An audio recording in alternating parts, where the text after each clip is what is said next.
रंग में लिपटा हुआ जो सूचकांक आपके स्क्रीन पे है उसे कहते हैं समृद्धि का सूचकांक। आज कोइंसिडेंस देखिए, हर्षदा का परिधान भी लाल की बजाय हरा है और हरे रंग से हरा रंग मैच होता हुआ।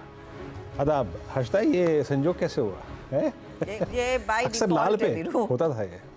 हाँ, ये बाय डिफॉल्ट इत्तेफाक से हो गया। लेकिन देखिए, इंतजार तो था ही पिछले कई ट्रेडिंग सेशन से। कल हंडी फूटते फूटते रह गई तो आज हमने वो कमाल कर दिया। तो ये जैसे गणपति विसर्जन आखिर में सबसे बड़ी गणपति का होता है, वो आज हमारे साथ हुआ है दही हंडी के केस में कि आखिर में हमने जाकर वो सबसे बड़ा मटका फोड़ा है। 25,078 को पार किया और 25,115 तक पहुंचे। वीरू बताइए, अब क्लोजिंग में मोमेंटम तो आ चुका है मार्केट में, अब यहां से क्लोज किन लेवल्स पर देखना चाहिए कि जोर और बरकरार रहे? देखिए हर्षदा, जोन टू जोन चलते हैं। पहले 24,800 से 25,000 का जोन खुला। उसके बाद आपने एक चीज़ नोटिस की होगी, जब हम कल भी मॉर्निंग कॉल में बात कर रहे थे कि 25,000 के पुट राइटर्स ने परसों सुबह जो कन्विक्शन दिखाया था, जो कि कल के मॉर्निंग कॉल में डिस्कस किया था हमने, आज के मॉर्निंग कॉल में भी डिस्कस किया था। आउटस्टैंडिंग वाइज 93 लाख था उस पुट का 25,000 का, जो कि इंडिकेट कर रहा था। आज सुबह भी मैंने बात कही थी कि any dip towards I think base 1 24,939 के ऊपर का कोई भी डिप चुपचाप तरीके से खरीद लीजिएगा। आज का डिप अप्रॉक्सीमेटली उसी ट्रैजेक्टरी था। निफ्टी का टुडे चार्ट लेके आइए, मॉर्निंग के लेवल्स लेके आइएगा।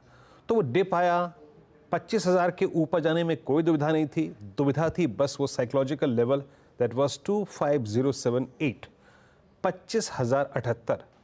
और वो क्लियरली कमेंट्री में लिखा हुआ था, the moment you will cross 25,078 a sharp swing towards 25,110 looks possible. 110 तो आपको एक झटके मिल जाएगा, आप देखिए, मात्र एक स्विंग में वो मिल गया। अब यहां से क्या, जरा प्लीज ऑप्शंस के स्टैट्स लेके आइएगा। जो पुट राइटर्स कल कन्विक्शन दिखा रहे थे कल 25,000 पे, वो पुट बेच के जा रहे थे मंथली कॉन्ट्रैक्ट की एक्सपायरी की। हर्षदा, वो पुट राइटर्स जो हैं वो शिफ्ट हो गए हैं 25,100 की तरफ। अब आपकी स्क्रीन पर हर्षदा जरा 25,100 के पुट देखिए। यहां पे आज इंट्राडे में करीब 65 लाख फुट बिके हैं, यानी आउटस्टैंडिंग वाई अभी भी 25,000 पे शार्प है, 2.25 करोड़ का। बट ये पुट राइटर्स अब धीरे धीरे अपनी जो लोकेशन है उसको शिफ्ट कर रहे हैं टुवर्ड्स 25,100। इस आंकड़े को देखकर और एक और चीज देखिए आप हर्षदा, अगर कंपेयर करें versus put writers call writers की कन्वर्शन, नथिंग, नो। बस एक बात है कि 25,200 की पुट अभी भी एक सब्सटेंशियल हवाई होल्ड करती है। तो मैं ये कहूंगा हर्षदा, अगर आपके पास इंट्राडे के प्रोस्पेक्टिव से ट्रेड था तो भी रखिए और पोजिशनल ट्रेड आपको रखना है, क्योंकि इन आंकड़ों के मुताबिक हर्षदा, मुझे अभी भी कल की एक्सपायरी से पहले करीब 25,205, जो कि मॉर्निंग में मैंने मेंशन किया था, उस लेवल का पूरा कन्विक्शन है। इट्स 25,205। और देखिए, हमें किसी ना किसी सेक्टर की स्पेस की जरूरत होती है। आज 9:30 पर निफ्टी आईटी ने एक शार्प रिवर्सल लिया और उसकी वो करीब 900 अंकों की तेजी हमको यहाँ पर लाके खड़ा कर गई। यहाँ से आगे कौन कंट्रीब्यूट करेगा, मेरे को इस बात का सेंस अभी एग्जैक्टली नहीं है। But as per the option states और टेक्निकल पैरामीटर्स पे हर्षदा, अभी अगर आपके पास निफ्टी पे इंट्राडे ट्रेड है और पोजिशनल ट्रेड है, दोनों पे कमिटेड रहिए। अभी के लिए ये स्विंग कैपिटलाइज होगा 25,205 की तरफ, इस बात की स्ट्रॉन्ग पॉसिबिलिटी है हर्षदा। निफ्टी की तो बात होगी वीरू, लेकिन कल एक्सपायरी से पहले क्या निफ्टी बैंक भी अपनी चाल थोड़ी सी और मजबूत कर पाएगा? क्योंकि आप देखिए, मिड कैप, स्मॉल कैप और निफ्टी 50 तीनों आउट परफॉर्म कर रहे हैं। आज निफ्टी बैंक थोड़े से बैकफुट पर। हर्षदा, ये बैकफुट पे है, ये क्लस्टर ऑफ मूविंग एवरेजेस के ऊपर बैठा हुआ है और दिक्कत ये है कि अभी लीडरशिप क्राइसिस है। कौन एग्जैक्टली हमको डिलीवर करेगा, कौन स्ट्रेंथ दिखाएगा, कौन ऊपर लेके जाएगा, इस बात को लेके मैं खुद दुविधा में हूँ। क्योंकि मैं जितने भी फ्यूचर्स को देखा मैंने निफ्टी बैंक के, चाहे आप उनके ऑप्शन स्टैट्स को देखिए, ये सेंस करना हर्षदा नेक्स्ट टू इम्पॉसिबल है कि कौन आके सरप्राइज करेगा। एक इन आइसोलेशन इंडसइंड बैंक अच्छा कर रहा है, वो भी आई थिंक हाउस व्यूज़ के चलते, जहाँ पे वो व्यूज़ आए थे इंडसइंड बैंक को लेकर। But other than IndusInd bank अभी कहना मुश्किल है कि कौन लीडरशिप देगा। और इंडेक्स में शुमार इंडसइंड बैंक इटसेल्फ इतनी मतलब वेटेज नहीं रखता कि वो निफ्टी बैंक को हिला दे। आप ऑप्शन स्टैट्स देखिए हर्षदा, 51,200, 51,300, 51,400, 51,500, मेरे ख्याल से 51,200 की स्ट्राइक स्क्रीन पे होगी नहीं अभी, बट इस पूरे जोन में 1,13,00,000 शेयर जुड़े हैं 51,300 पे, और 51,200 के पुट पे 1,36,00,000 का आउटस्टैंडिंग हुआ है, 51,100 पे 1,47,00,000 का, 51,000 पे 1.25 करोड़ का। ये index Harshada completely option writers के ग्रिप में है। बस ये कह रहा हूँ कि अगर आप ऑप्शन राइटर हैं तो this index belongs to you, और अगर आप एक डायरेक्शनल ट्रेडर हैं तो निफ्टी पे जाइए, और अगर आपको निफ्टी बैंक को ही ट्रेड करना है तो उसी चीज़ पे ध्यान दीजिएगा। बेस 1 स्क्रीन पे लिखे आइएगा, that's 51,010, 51,010, 50,830 cluster of moving averages, और ऑप्शन बेस पे बाय कीजिएगा, और किसी भी सर्कमस्टेंसेस में 51,400 के जोन में निकल जाइएगा। हालांकि आज तो वो हाई भी नहीं लगा, बट इट्स 51,270। तो जहाँ तक स्ट्रेंथ का सवाल है, डायरेक्शनल ट्रेड का सवाल है हर्षदा, अभी भी आपको फोकस निफ्टी पे करना है, and thanks to Nifty IT. चलिए, तो ये फिलहाल आपके लिए इंडेक्स पर एक व्यू। निफ्टी बैंक 57 पॉइंट नीचे। आज देखते हैं यहाँ पर एक्सपायरी क्या होती है और कल निफ्टी की एक्सपायरी कैसी होती है। अच्छा, बाय द वे 1:1 का एडवांस डिक्लाइन रेशियो है, यानी कि अगर कुछ स्टॉक्स नीचे खींच रहे तो उतना ही जोर ऊपर से भी आ रहा है तेजी की तरफ। तेजी वाला दिन है। LTI माइंट्री रूल कर रहा है आज 7% के गेन्स। इनफैक्ट इस पर आगे बात करेंगे। कोटक की रिपोर्ट के बाद हमने देखा एक अच्छा खासा इजाफा, वैसे उस टारगेट से ज्यादा दूर है नहीं स्टॉक। विप्रो में तेजी। आज इंडसइंड बैंक, डीवीज लैब, ये दूसरे ट्रेड्स हैं जहां पर अच्छी खासा मोमेंटम देखने को मिला है। ट्रेंड में आप गौर करिएगा, 6% तक का उछाल। IEX और बलरामपुर चीनी ये वायदे बैन से बाहर निकले तो इनको भी पंख लगे हैं। गोदरेज कंज्यूमर में भी करीब 2-2.5% तक का इजाफा दर्ज हो रहा है। अब लेकर आते हैं कुछ लूजर्स। मारुति सुजुकी 1% नीचे, एशियन पेंट 1% नीचे, अदानी एंटरप्राइजेस, एक्सिस बैंक, ये वो स्टॉक्स हैं जो दरअसल बैकफुट पर ट्रेड कर रहे हैं। इसके अलावा आप गौर करिएगा, मैक्स फाइनेंशियल, RBL, बंधन बैंक, जो वीरू मेंशन कर रहे थे, बारिंग इंडसइंड बैंक, बाकी सब दूसरे बैंक्स बैकफुट पर है। और बर्जर पेंट्स में भी हम देख रहे हैं कुछ कंसोलिडेशन बनता दिखाई दिया है। तो ये फिलहाल आपके लिए ओवरऑल मार्केट का मूड। बेसिकली माहौल ऐसा है कि FMCG कंपनियां, टेक्नोलॉजी स्टॉक्स, इनमें अच्छा खासा इजाफा, और IT ऑफ कोर्स रूल कर रहा है आज के ट्रेड को। चलिए, हमारे जानकार आपको बताएंगे आपकी क्या रणनीति होनी चाहिए आगे, किन स्टॉक्स पर जोर दे। फंडामेंटल्स पर गौरांग शाह को जोड़ेंगे टेक्निकल कॉल्स के लिए। प्रकाश गाबा, मानस जायसवाल, रचना वैद, चंदन तापड़िया, अमित सेठ और विकास सालुंके हमारा साथ देंगे। कल एक बड़ा अहम दिन है, एक तो वीकली एक्सपायरी का दिन, लेकिन साथ ही रिलायंस इंडस्ट्रीज अपनी AGM पेश करेगा। क्या कुछ बड़ी चीज़ें हैं जो RIL के मैनेजमेंट में कह सकता है, एक आउटलुक दे सकता है, उस पर नीरज बाजपेयी को जोड़ेंगे 2:15 बजे। 2:20 पर हमारे साथ ग्रेविटा इंडिया का मैनेजमेंट जुड़ने वाला है। नवीन प्रकाश शर्मा से बातचीत होगी आगे के आउटलुक पर। कॉर्पोरेट स्कैन में 2:30 पर IT स्टॉक्स में जो तेज़ी बन रही है, ब्रोकरेजेस क्या कह रही है, क्या कुछ ट्रिगर्स मार्केट इस समय लेकर चल रहा है, उस पर एक अपडेट आपके लिए लेकर आएंगे। 2:35 पर स्क्रैपेज पॉलिसी जो सरकार अब रफली तय कर चुकी है, उस पर भी एक अपडेट रोहन से लेंगे। और 2:45 के आसपास RPG ग्रुप शेयर, इनफैक्ट दोनों भाई संजीव गोयनका और हर्ष गोयनका की ग्रुप कंपनियों में ज़बरदस्त तेज़ी देखने को मिली है। तो किस तरह के रिटर्न्स बने हैं यहाँ पर, सुमित उस पर कुछ डिटेल आपके लिए शेयर करेंगे।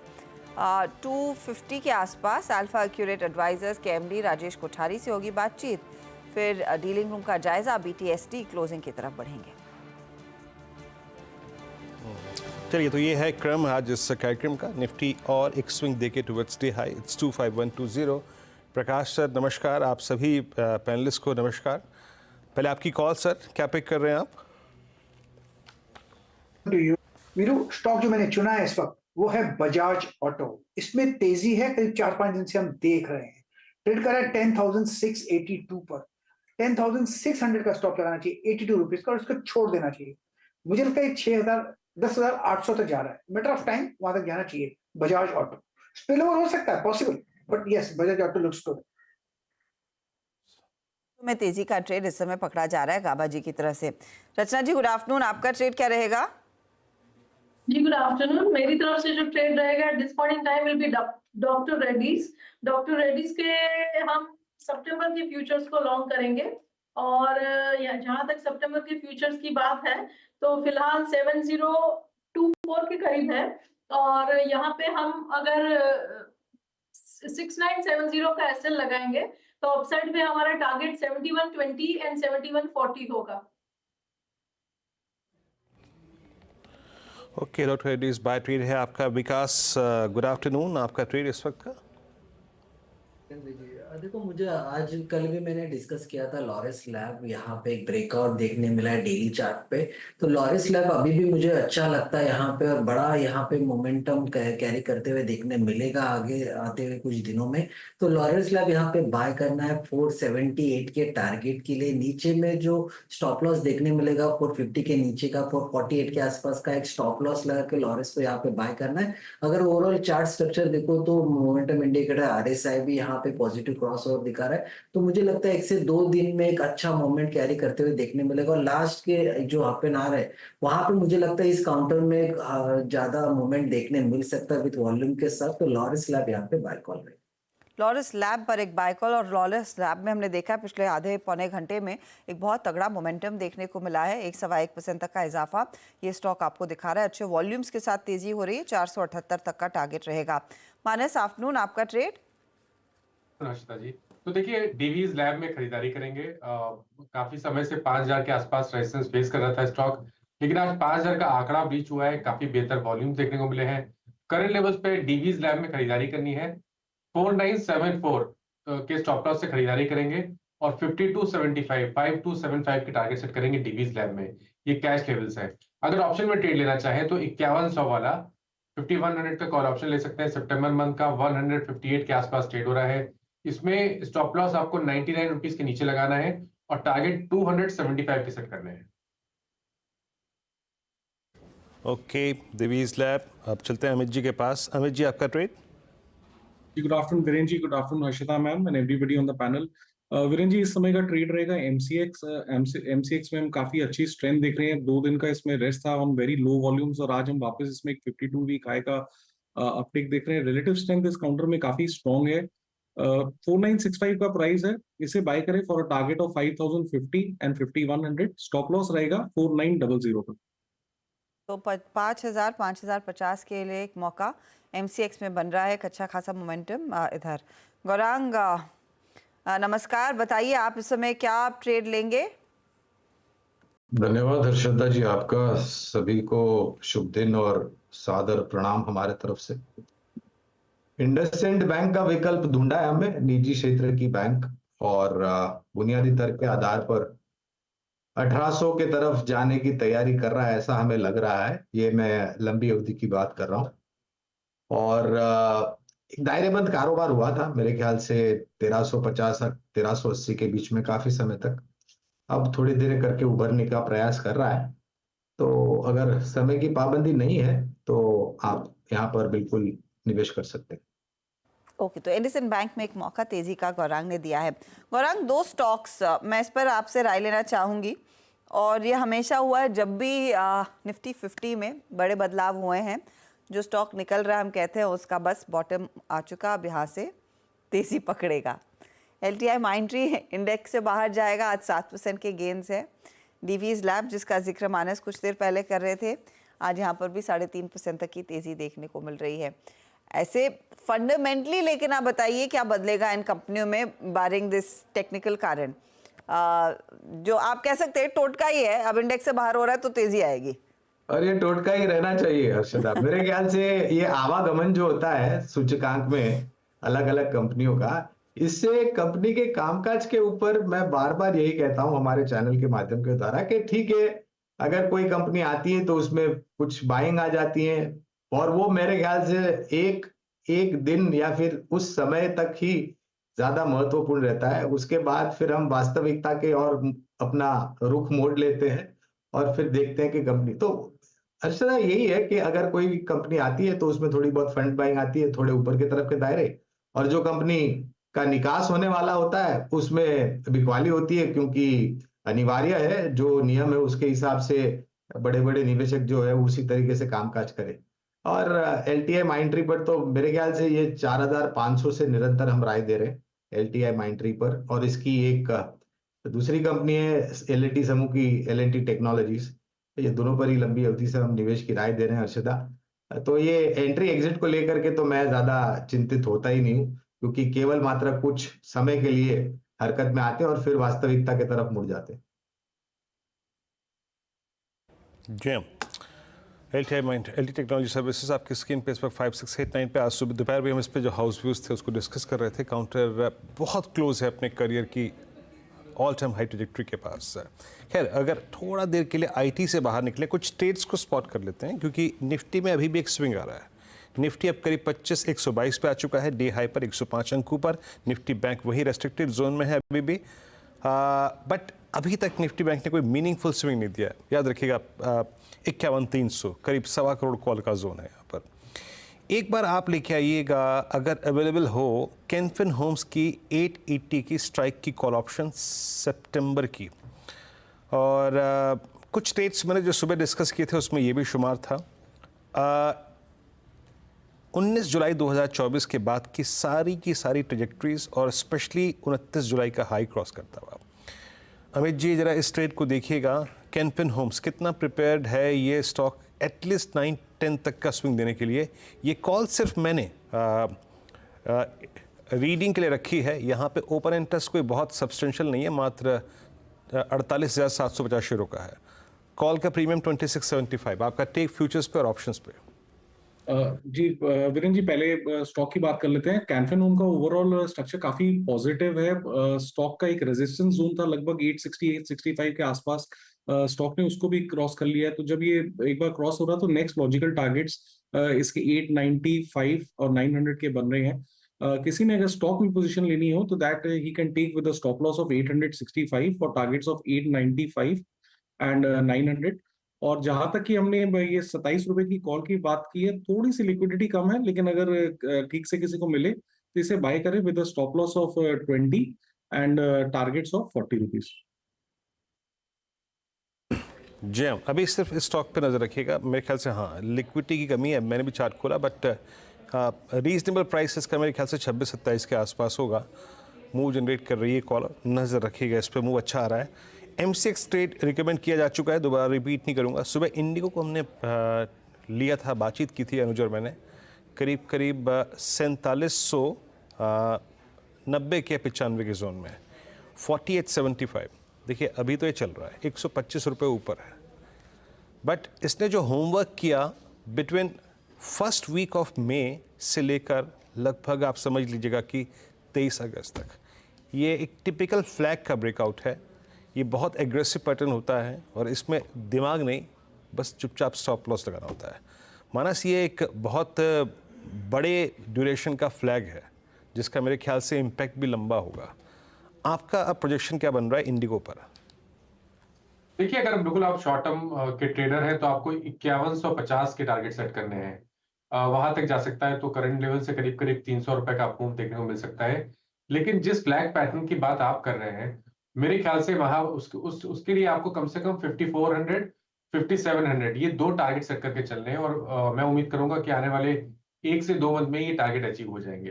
तो पैटर्न तो बहुत पॉजिटिव है और ये बहुत ही बढ़िया स्ट्रक्चर है। हर गिरावट पे खरीदारी करनी चाहिए और 4400 के नीचे आने वाले 2 मंथ के लिए स्टॉप लॉस लगाना चाहिए। इसी पर मैं आपसे एक फॉलो अप लेना चाहती हूँ। इंटरग्लोब एविएशन, क्या कुछ गणित हो पाया है कि इनका जो अब वो फ्रीक्वेंट फ्लायर प्रोग्राम आएगा, ऐसे जो भी कहलाएं ये, वो कितना लार्जली बिजनेस को और स्केल करने में काम आएगा? क्योंकि हम सब इनफैक्ट इसे एक प्रेफर्ड एयरलाइन के तौर पर देखते हैं, लेकिन एक और ये फ्रीक्वेंट फ्लायर प्रोग्राम आना, वो बिजनेस क्लास की अलग से सीटिंग होना, ये कितना और जोड़ पाएगा कंपनी के ओवरऑल कास्क में, जो एक फिगर है जो नॉर्मली ट्रैक किया जाता है? अर्षदा, वास्तविकता तो ये थी कि ये एक LCC मॉडल था, लो कॉस्ट कैरियर, और जो सत्य हमारे सामने खड़ा है कोई फर्क नहीं है लो कॉस्ट कैरियर की टिकट के भाव में और फुल सर्विस एयरलाइंस के भाव में। बाकी अन्य एयरलाइंस के पास ये सुविधाएं थी अलग क्लास की, यानी कि इकोनॉमिक क्लास और फिर बिजनेस क्लास या फिर फर्स्ट क्लास आप कह दीजिए। जिस मात्रा में इंटरग्लोब एविएशन के पास हवाई जहाज है, जिस मात्रा में इनकी हवाई जहाज दिन में उड़ान भरते हैं, जिस मात्रा में इनके पास कनेक्टिविटी है और जिस मात्रा में इनके पास उपभोक्ताएं हैं, मेरे ख्याल से ये सबका समीकरण करके और ये ध्यान में रखते हुए कि इनसे जो इतनी बड़ी एयरलाइन नहीं है, मिसाल के तौर पर विस्तारा हो गई या फिर एयर इंडिया हो गया या फिर स्पाइस जेट हो गई या फिर रीजनल एयरलाइंस होगी, इनके पास ये बिजनेस क्लास या फिर फर्स्ट क्लास जैसी सुविधा है, तो क्यों ना हम इस पर एक प्रकार का प्रयास करके देखें। और क्योंकि इनकी मौजूदगी इतनी बड़ी है, क्योंकि इनकी कनेक्टिविटी इतनी बड़ी है, इनका कस्टमर बेस इतना बड़ा है, मेरे ख्याल से लोग प्रयास तो करेंगे उसका अनुभव लेने के लिए, और शायद ये सफलतापूर्वक भी आगे और बढ़ सकता है, जहां पर और जो कनेक्टेड फ्लाइट्स हैं या फिर जो रूट्स है उन पर ये और भी ज्यादा ये हायर क्लास का इंट्रोडक्शन करे। आमदनी मुश्किल होगा मेरे लिए भी कोई आंकड़ा लगाना, क्योंकि वो गणित मैंने भी नहीं किया है हर्षदा, लेकिन एक सबसे बड़ी एयरलाइंस होने के कारण मेरे ख्याल से टॉप लेयर के जो प्रवासी हैं वो इसका एक्सपीरियंस बिल्कुल लेना चाहेंगे। आई थिंक ये काफी अच्छा पॉपुलर हो सकता है। इनफैक्ट एक रिपोर्ट पढ़ रही थी जो ये बेसिकली कहती है कि जेट के जाने के बाद भारत में 55% बिजनेस क्लास सीट्स जो हैं वो कम हैं। तो एक सवाल उभर कर आता है, क्या इंडिगो वो पूरी 55% के मार्केट शेयर को अपने नाम कर पाएगा? दूसरा, वो प्राइस पर टिकट ऑन एन एवरेज अगर आप मुंबई दिल्ली का फेयर देखें तो करीब करीब 4 से 5 गुना ज़्यादा होता है इकॉनमी फेयर। अगर वो सारी चीज़ें absolutely on track Indigo apply कर पाता है तो वाकई में वो बहुत बड़ा लॉटरी का टिकट कंपनी के लिए साबित हो सकता है। देखते हैं उसको कितना मार्केट फैक्टर इन कर रहा है इस प्राइस पर, लेकिन इंटरेस्टिंग काउंट है, उभर कर आया ज़रूर है। देखना होगा जब वो पहली उड़ान भरी जाएगी बिजनेस क्लास वाली। चलिए अब बात करते हैं एक और दिग्गज की, और वो है रिलायंस इंडस्ट्रीज। इनफैक्ट पिछले हफ्ते से हम कह रहे थे ये इंपॉर्टेंट हफ्ता है रिलायंस के लिए। नॉर्मली रिलायंस का स्टॉक एजीएम वाले हफ्ते में सबसे ज़्यादा फोकस में रहता है। बिगनिंग ऑफ द वीक में फोकस में था, कल थोड़ी सी मुनाफा वसूली ज़रूर आई, लेकिन पिछले हफ्ते में ज़्यादा एक्शन था। कल कंपनी की एजीएम होगी और इसमें मुकेश अंबानी क्या कुछ ऐलान करते दिखाई देंगे, क्या रोड मैप पेश करेंगे, वो जानना ज़रूरी है। हमारे साथ नीरज बाजपेयी जुड़ रहे हैं जो इस कंपनी को काफ़ी क्लोजली ट्रैक करते हैं। नीरज, सबसे पहले अगर आप हमें ये बता सके कि आरआईएल की एजीएम में बाजार क्या सुनना चाहता है? देखिए, रिलायंस की एजीएम में इस बार बहुत सारी उम्मीदें हैं और सबसे बड़ी उम्मीद ये जो सब बाजार सुनना चाहता है वो रिलायंस रिटेल और जियो की लिस्टिंग के बारे में, क्योंकि कई साल पहले एजीएम में ये बात रखी गई थी कि इनको समय आने पर लिस्ट किया जाएगा और दोनों बिजनेस अब काफ़ी मैच्योर और बड़े हो चुके हैं, तो इन दोनों की लिस्टिंग के बारे में क्या बोलते हैं चेयरमैन साहब, इस पे लोग सुनना चाहेंगे। दूसरा, ऑयल टू केमिकल बिजनेस में बहुत बार ये बात चर्चा हुई कि कोई पार्टनर आ सकता है या कोई स्टेक सेल हो सकता है, इस बारे में भी अगर कोई बातचीत होगी तो वो भी बाजार सुनना चाहता है। इसके साथ ही न्यू एनर्जी बिजनेस जो शुरू किया गया था बहुत बड़े पैमाने पर, उसको भी 2-3 साल हो रहे हैं, तो उसमें किस तरीके के अपडेट्स हैं, गीगा फैक्ट्रीज जो लग रही थी सोलर मॉड्यूल की, उस पर क्या क्या अपडेट्स हैं, इस पर बाजार सुनना चाहेगा।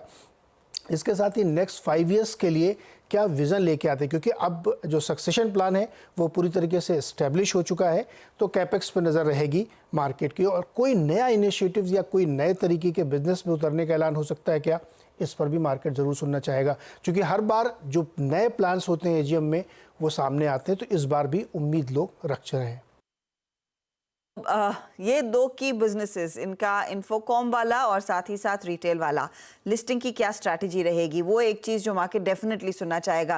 नीरज जी, आपको याद होगा, आपको तो डेफिनेटली याद होगा, 3 साल पहले न्यू एनर्जी कारोबार को लेकर ऐलान हुआ था और वो ऐसा टाइम था जब उन्होंने मेंशन किया था कि देखिए ऑयल टू केमिकल अपनी जगह है, लेकिन हमें दूसरे एवेन्यूज़ की भी ज़रूरत है, और उसमें न्यू एनर्जी उभर कर आया।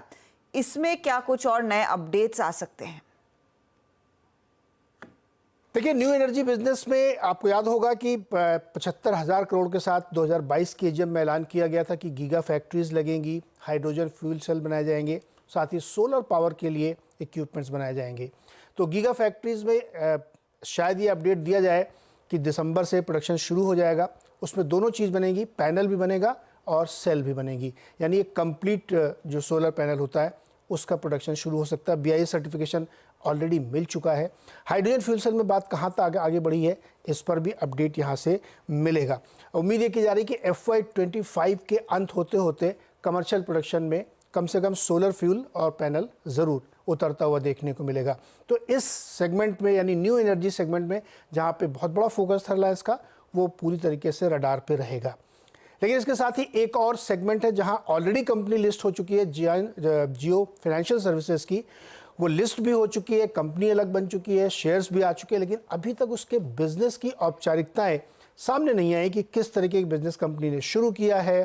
बहुत सारे अपडेट्स आते रहते हैं कि अप्रूवल्स मिल गए हैं, बहुत सारे टाई अप्स हो गए हैं, लेकिन औपचारिक तौर पे अभी बिजनेस शुरू होने की खबर मार्केट में नहीं, जो कि उस पे अपडेट पे भी नज़र रहेगी। इसके साथ ही म्यूचुअल फंड के बिजनेस में बड़े पैमाने पर उतरने की तैयारी है, उसमें क्या अपडेट है ये भी मार्केट सुनना चाहता है। तो ये कुछ अपडेट्स हैं जो मार्केट इस एजीएम में सुनना चाहेगा। जी हाँ नीरज जी, बहुत बहुत शुक्रिया पूरा विवरण देने के लिए। और रिलायंस इंडस्ट्रीज़ को एक बार रखिएगा, इस इवेंट से पहले रिलायंस में थोड़ी सी आई थिंक जो होता है ना, I mean volatility with negative bias persist करती है, पर अपने की लेवल्स को होल्ड कर रहा है। और मेरे लिए जो महत्वपूर्ण चीज़ है वो है एक्सपायरी से पहले खड़ी हुई पोजीशन। डायरेक्टर साहब जरा प्लीज़ दोनों मंथ फ्यूचर्स के आउटस्टैंडिंग वाई रखिएगा और ये 10 डे एक्सपोनेंशियल मूविंग एवरेज को होल्ड करता हुआ।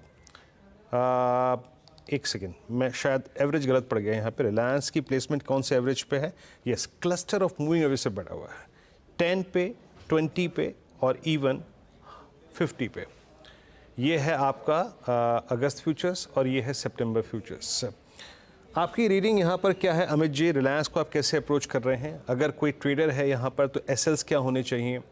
और अगर ये 3020 के क्लस्टर के ऊपर निकल गया, 3030 के ऊपर, तो क्या पोजीशन है रिलायंस पे आपके? वीरेंद्र जी, रिलायंस में इंपॉर्टेंट चीज ये है कि जब नीचे से हमने पुल बैक देखा था तो इसने गैप फिल करके, जो कि लगभग 2975 के आसपास आता था, एक अच्छा ऊपर एक मूव दिया। Currently stock pull back mode में है, जहां पे गैप इसने कवर की थी वही जोन्स में वापस आ रहा है। यहाँ पे क्लस्टर ऑफ मूविंग एवरेजेस है which should act as a support. किसी की अगर पोजीशन है, एग्जिस्टिंग पोजीशन है, तो स्टॉप लॉस लगा के रखें 2770 का। अगर किसी को फ्रेश पोजीशन बनानी है तो मेरी सलाह यही रहेगी कि जो आज का हाई है लगभग 3010 3014 के आसपास, स्टॉक अगर उसके ऊपर निकले तो once again I think we can make bullish positions with stop loss of 2970 and targets of 3060 3100। Okay, याद रखिएगा रिलायंस पे ये हमने जो व्यू लिया है कंसिडरिंग दिस इवेंट, और इस पे कोई भी ट्रेड अगर आप लें इस इवेंट से पहले, इवेंट के बाद, याद रखिएगा एक निजी राय ज़रूर रखिएगा साथ में। इस चैनल का स्वामित्व प्रबंधन रिलायंस इंडस्ट्रीज़ होल्ड करते हैं। चलिए अब विषय को थोड़ा चेंज करते हैं। एक स्टॉक लेके आइए, ग्रेविटा आपकी स्क्रीन पे। और बहुत चर्चित इस स्टॉक को लेकर चर्चा भी हुई है, स्पेशली आज के ज़माने में जब रिसाइकलिंग की ज़रूरत काफ़ी है, स्पेशली ईवी को देखते हुए। देखिए मैं ये प्रश्न इसलिए ड्रॉ कर रहा हूँ, हम इस पर बात करेंगे कुछ देर में। हमारे साथ इस वक्त कंपनी के ईडी श्री नवीन प्रकाश शर्मा जी जुड़े हैं। 2151 पे ट्रेड कर रहा है, आज भी 106 रुपये ऊपर है। और अभी हम इनके बहुत सारे सेगमेंट्स को लेकर बात करेंगे, योजनाओं को लेकर बात करेंगे। सर नमस्कार, कार्यक्रम में स्वागत है। पहले तो बताइए सर, जो आपने ये 600 करोड़ रुपए का कैपेक्स रखा है, एग्जैक्टली ये कब तक पूरा हो जाएगा? और सभी सेगमेंट्स में जो अभी तक के परसिस्ट करते हैं, लाइक लेड, एल्युमिनियम, प्लास्टिक्स, इन तीनों डिविजन्स में जो ये जो फ्रेश कैपेसिटी आएगी वो टोटल कैपेसिटी को कहाँ पे ले जाएगी? हाँ नमस्कार वीरेंद्र जी, जो 600 करोड़ का कैपेक्स है ये अगले 3 से 4 साल में हमारा प्लान है। और इसमें कुछ बिजनेस लेड बेस रहेगा, जो हमारा कोर है, जो आज की तारीख में करीब करीब 88% लेड है, 6% एल्यूमिनियम, बाकी प्लास्टिक और प्रोजेक्ट्स है। तो इसमें उसके अलावा हम tyre recycling, lithium ion battery recycling के अंदर भी प्लान कर रहे हैं। और जो दूसरे सेक्टर्स हैं, पर्टिकुलरली पेपर रिसाइकलिंग और स्टील रिसाइकलिंग के अंदर भी हम नई कैपेसिटी प्लान करेंगे। जो आज की बात करते हैं तो इसमें हमारा रेवेन्यू जो ग्रोथ है, हमारा टारगेट है कि करीब 25% CAGR से हम ग्रो करेंगे आने वाले 3 से 4 साल में। और जो 600 करोड़ की कैपेक्स में से जो कैपेसिटी है वो अभी हमारी सारे तीनों वर्टिकल्स के अंदर करीब करीब 3 लाख टन पर एनम की है, जिसको हम 5 लाख टन पर एनम का प्लान कर रहे हैं। ओके अच्छा सर, मैं नवीन जी अगर आपसे पूछूं कि अभी तक की ड्राइवर आपके लिए रहा है एग्जैक्टली आपका लेड, जो कि मेरे ख्याल से एक तो ये बताइएगा कि तीनों ही अंश में, लेड में, एल्युमिनियम में, प्लास्टिक्स में, आपकी जो एग्जिस्टिंग कैपेसिटी है उसके अगेंस्ट आप यूटिलाइज कितनी कर रहे हैं? क्योंकि हमने इस चर्चा को शुरुआत इसी बात से की कि भाई हम कैपेसिटी एडिशन कर रहे हैं, अभी यूटिलाइजेशन क्या है, और क्या लेड अभी भी FY25 में 26 में की ड्राइवर रहेगा, या फिर आपको लगता है कि जो रेवेन्यू मिक्स है उसमें थोड़ी तब्दीली होगी ना, एल्युमिनियम एंड प्लास्टिक्स थोड़ा ज़्यादा डिलीवर करेंगे वर्सेस FY24? लेड की कैपेसिटी अभी यूटिलाइजेशन करीब करीब 65 से 70% है, और इसके अंदर कैपेसिटी के यूटिलाइजेशन ये अच्छे यूटिलाइजेशन है। जहां मैं बात करूं एल्यूमिनियम और प्लास्टिक की, तो अभी एल्यूमिनियम में यूटिलाइजेशन हमारा करीब 35-40% है, जिसके अंदर ग्रोथ की काफी संभावनाएं हैं। जहां तक ग्रोथ की बात करें तो जो मैंने बताया कि हमारा टोटल 25% CAGR से ग्रो करेंगे, उसमें लेड में ग्रोथ 18 से 20 रहेगी, जबकि जो एल्यूमिनियम, प्लास्टिक और नए वर्टिकल टायर की हम बात कर रहे हैं वहां पर ग्रोथ रेट बड़ी होगी, क्योंकि उसका बेस कम है। तो वहां पर हम बात कर रहे हैं करीब 50 से 55% ग्रोथ की वहां पर वर्किंग होगी। तो एवरेज ग्रोथ रेट जो 25% CAGR को हम टारगेट कर रहे हैं। मैं आपसे सर एक चीज समझना चाह रही हूँ, अब सरकार वो स्क्रैपेज पॉलिसी पर भी जोर दे रही है, इस पर आगे हम कार्यक्रम में बात भी करेंगे। तो ये जो पुरानी गाड़ियां स्क्रैपेज के लिए जाएंगी, क्या वो आपकी तरफ बिजनेस आ सकता है नवीन जी? क्या कुछ है उधर मौका? हाँ हर्षद जी, बहुत सारे रेगुलेशंस आ रहे हैं, जिसमें end of life vehicle policy तो एक पॉलिसी है, जिसमें आज भी आया है कि एक इंसेंटिव देने की बात की गई है। रोड ट्रांसपोर्ट मिनिस्ट्री ने कहा है कि करीब 3 से 5% का इंसेंटिव मिलेगा गाड़ी जमा कराने पर। तो हमारे सेगमेंट में देखिए, एक एंड ऑफ लाइफ व्हीकल के बाद में एक गाड़ी में से हमें बैटरी मिलेगी, उसके अंदर से प्लास्टिक मिलेगा, उसका जो गाड़ी का इंजन है उससे एल्यूमिनियम मिलेगा, उसके टायर्स मिलेंगे। ये तो एंड ऑफ लाइफ की बात कर रहे हैं, लेकिन जो गाड़ी की लाइफ साइकिल है करीब करीब 15 से 20 साल के अंदर में, उस गाड़ी के अंदर 4 से 5 लेड एसिड बैटरी मिलती है, करीब करीब 20 से 22 टायर्स मिलते हैं, उसका ऑयल मिलता है। तो इस तरीके से ये एंड ऑफ लाइफ व्हीकल एक काफी वॉल्यूम क्रिएट करेगा। जहां पर बात करते हैं रेगुलर मेंटेनेंस में, तो ये सारे प्रोडक्ट हमें मिलते रहेंगे।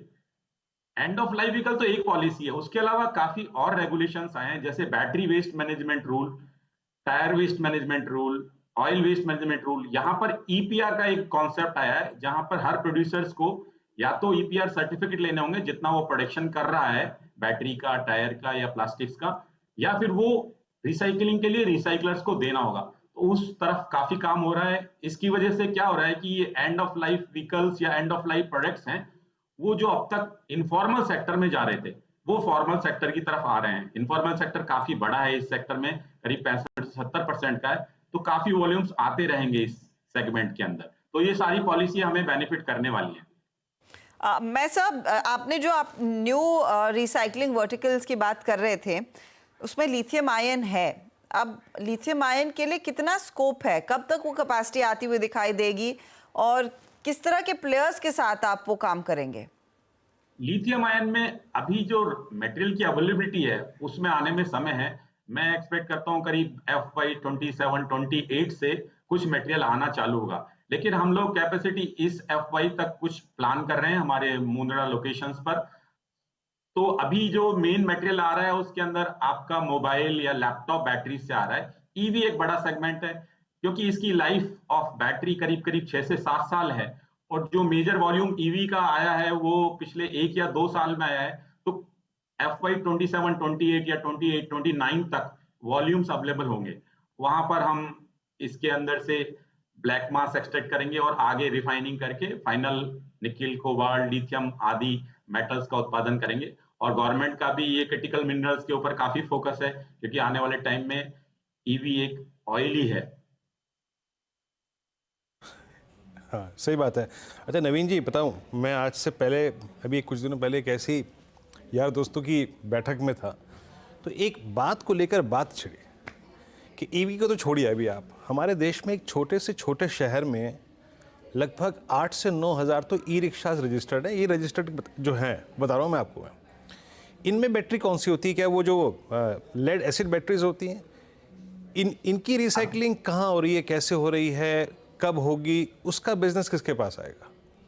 अभी ई रिक्शा के अंदर ये तो इनका पैमाना ही बहुत बड़ा है। अभी जो एग्जिस्टिंग बैटरी है वो ई रिक्शा में लेड एसिड बैटरी है, वो ऑलरेडी रिसाइकल्ड हो रही है। बट चैलेंज क्या हो रहा है कि ये मेजर जा रही है इनफॉर्मल सेक्टर के अंदर।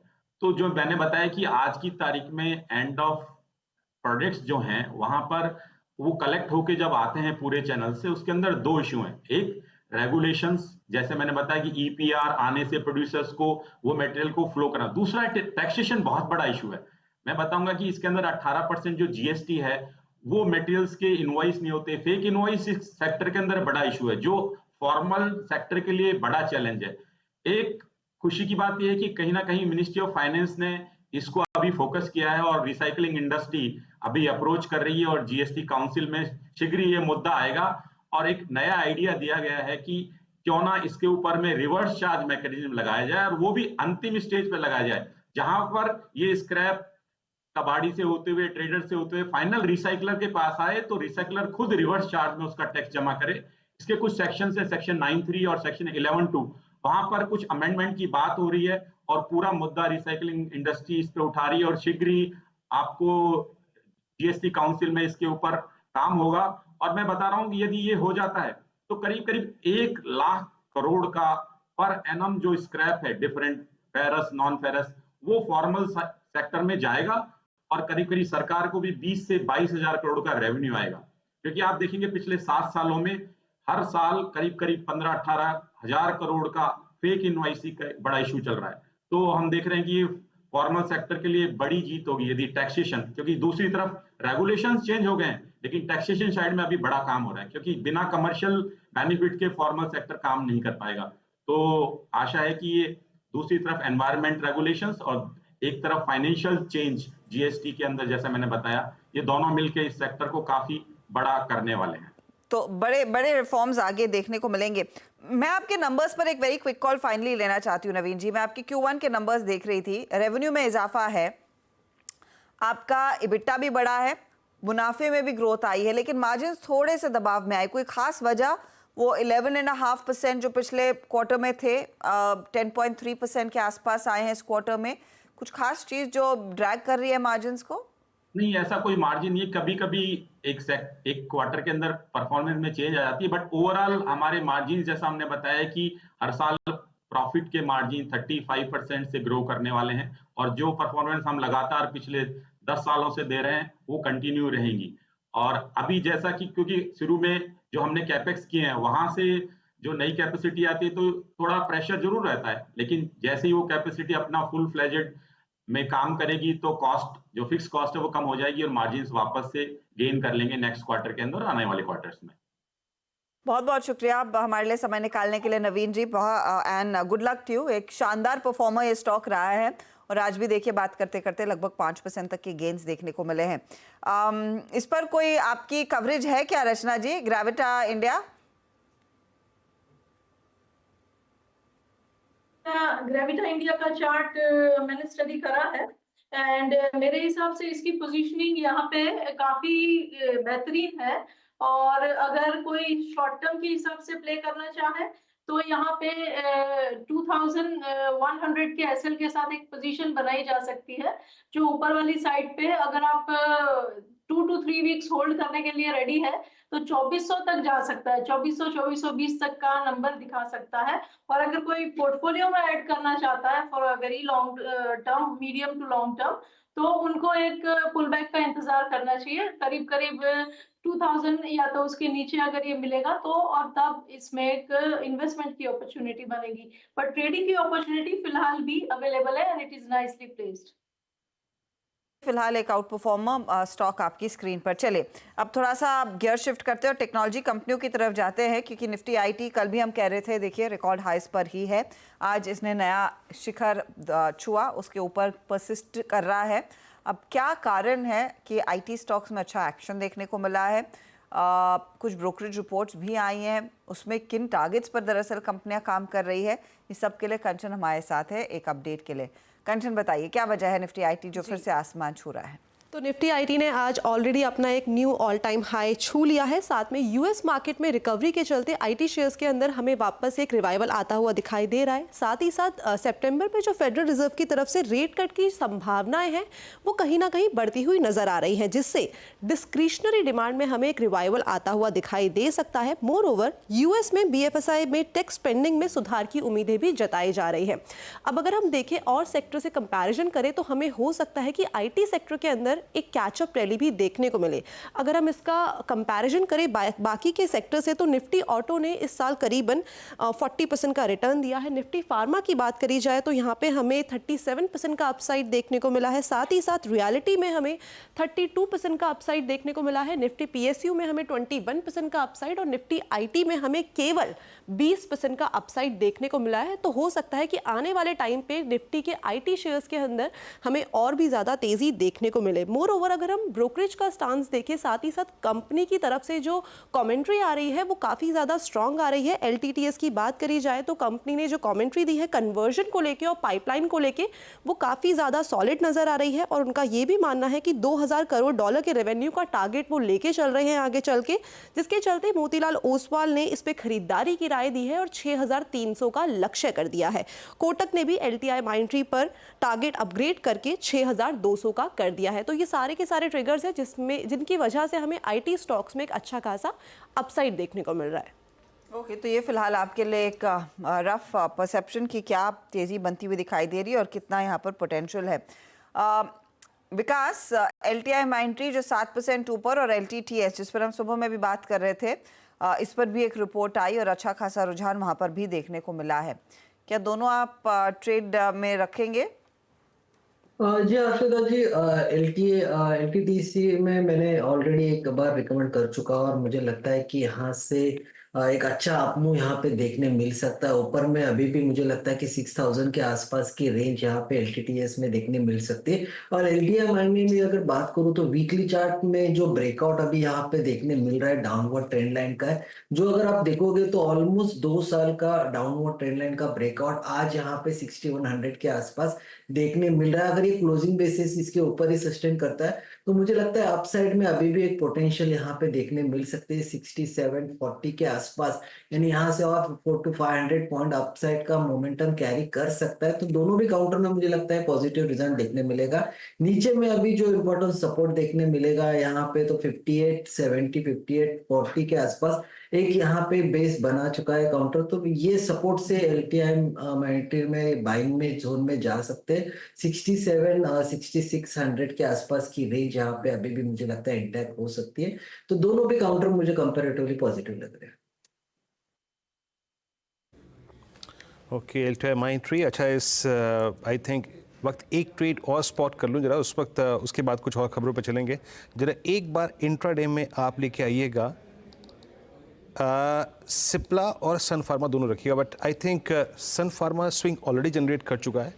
मैं जरा शिफ्ट करूंगा सिप्ला की तरफ। सिप्ला की 1630 की कॉल ऑप्शन लेके आइएगा प्लीज़। एक बार अमित जी जरा सिप्ला की कॉल देखिएगा। सिप्ला की कॉल रखिएगा आप स्क्रीन पे नेक्स्ट मंथ की 1630 की।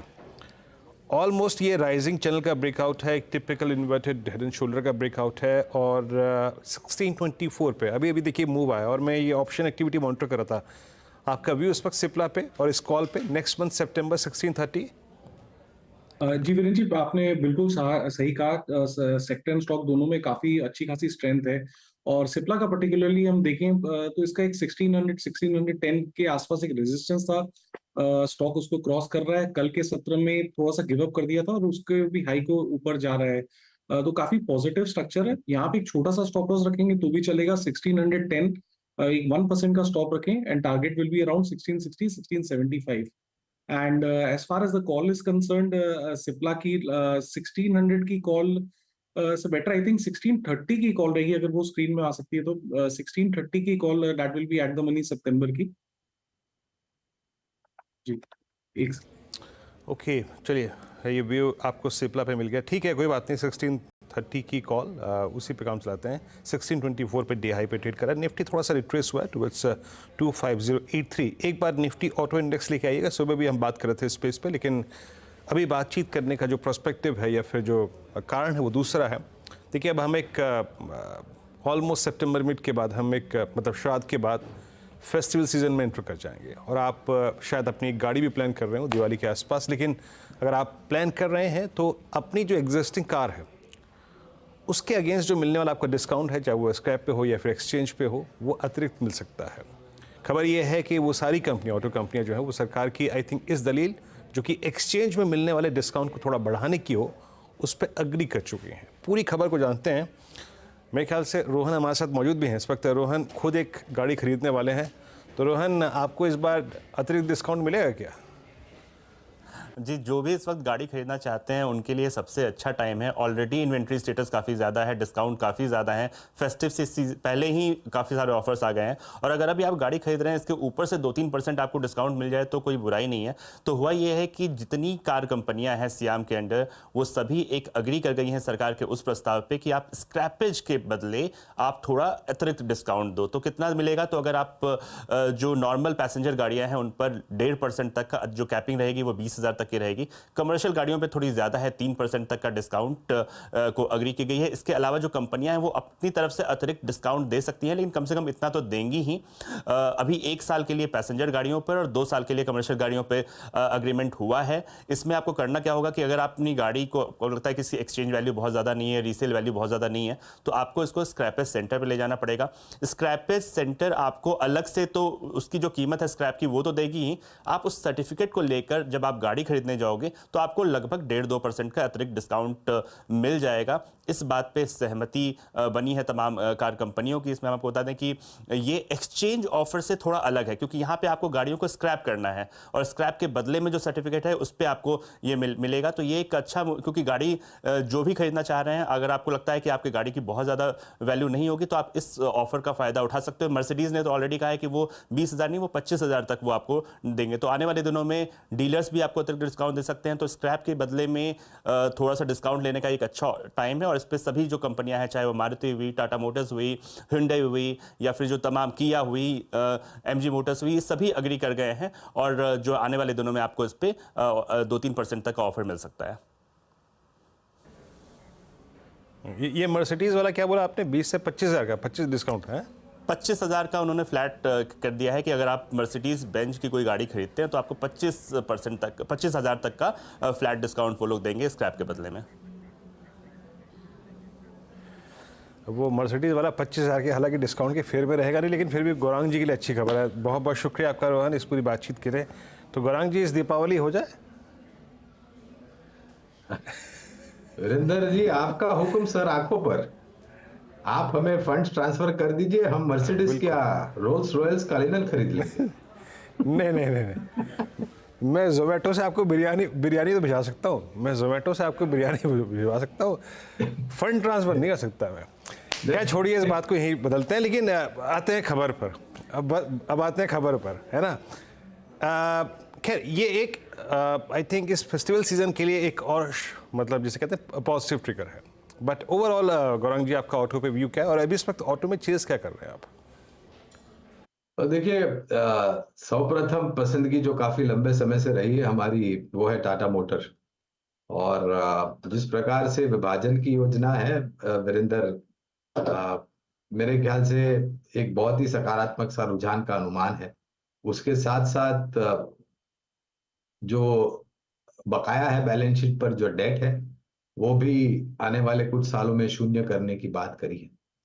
जो लॉन्चेस को लेकर के लाइनअप है, कर्व तो ऑलरेडी देख चुके हैं हम, बाकी और भी जो वाहन है उनके नए अवतार में या फिर नए लॉन्चेस हम देखेंगे। तो 1250 का लक्ष्यांक तो बहुत ही साधारण हमें टाटा मोटर में लग रहा है। कुछ हफ्ते पहले मेरे ख्याल से इसी शो में हम अनुज जी के साथ महिंद्रा एंड महिंद्रा की चर्चा कर रहे थे और कुछ बातें चल रही थी कि भाव कम किया है, गिरावट आई थी, टॉप एंड जो मॉडल है उनका XUV 700। तो वो एक मेरे ख्याल से बहुत ही छोटी अवधि का कुछ था कारण, उसको लेकर के वो छूट दी गई थी। 3,200 3,300 के लक्ष्यांक महिंद्रा एंड महिंद्रा में हमें नजर आते हैं। 14,000 15,000 के आसपास मारुति हमें लग रहा है जा सकता है। और उसी प्रकार से जो 2 पहिया वाहन बनाने वाली कंपनियां हैं वो भी हमें काफी सकारात्मक रुझान रख रहा है। खास करके जो मांग हाई एंड मॉडल्स के लिए बढ़ रही है, टू व्हीलर सेगमेंट में, ग्रामीण और मध्यम ग्रामीण भागों में ये बहुत उत्सुकता पैदा करती है। ओके, आपकी चॉइस है मेरे में इस वक्त की। अच्छा, इस बीच जरा हम 4 का चौका पर चले, लेकिन उससे पहले जरा प्लीज़ MCX लेके आइए। मेरे ख्याल से 2 बजे का जो अमित जी का ट्रेड था, MCX now is day high 5002 पे ट्रेड करता हुआ शार्प मूव देके, मेरे ख्याल से जब ये स्क्रीन पे कॉल गई थी 2 बज के लगभग 4 मिनट के आसपास 4968 पे था, नाउ इज डे हाई 5। जरा प्लीज़ वो प्लेट लेके आएंगे जरा MCX की कॉल की। टारगेट क्या रखे गए थे और टारगेट स्टॉप लॉसेस MCX पे करीब 5050 का लक्ष्य रखा गया था। ये इंट्राडे में अभी अभी करीब 5010 तक का स्विंग देके आया है। Now it's 5002। 4 का चौका, इसका क्रम क्या है आपको समझाता हूँ। यहाँ पे 4 ट्रेड्स आएंगे माना जी के सौजन्य से सस्ता ऑप्शन, उसके बाद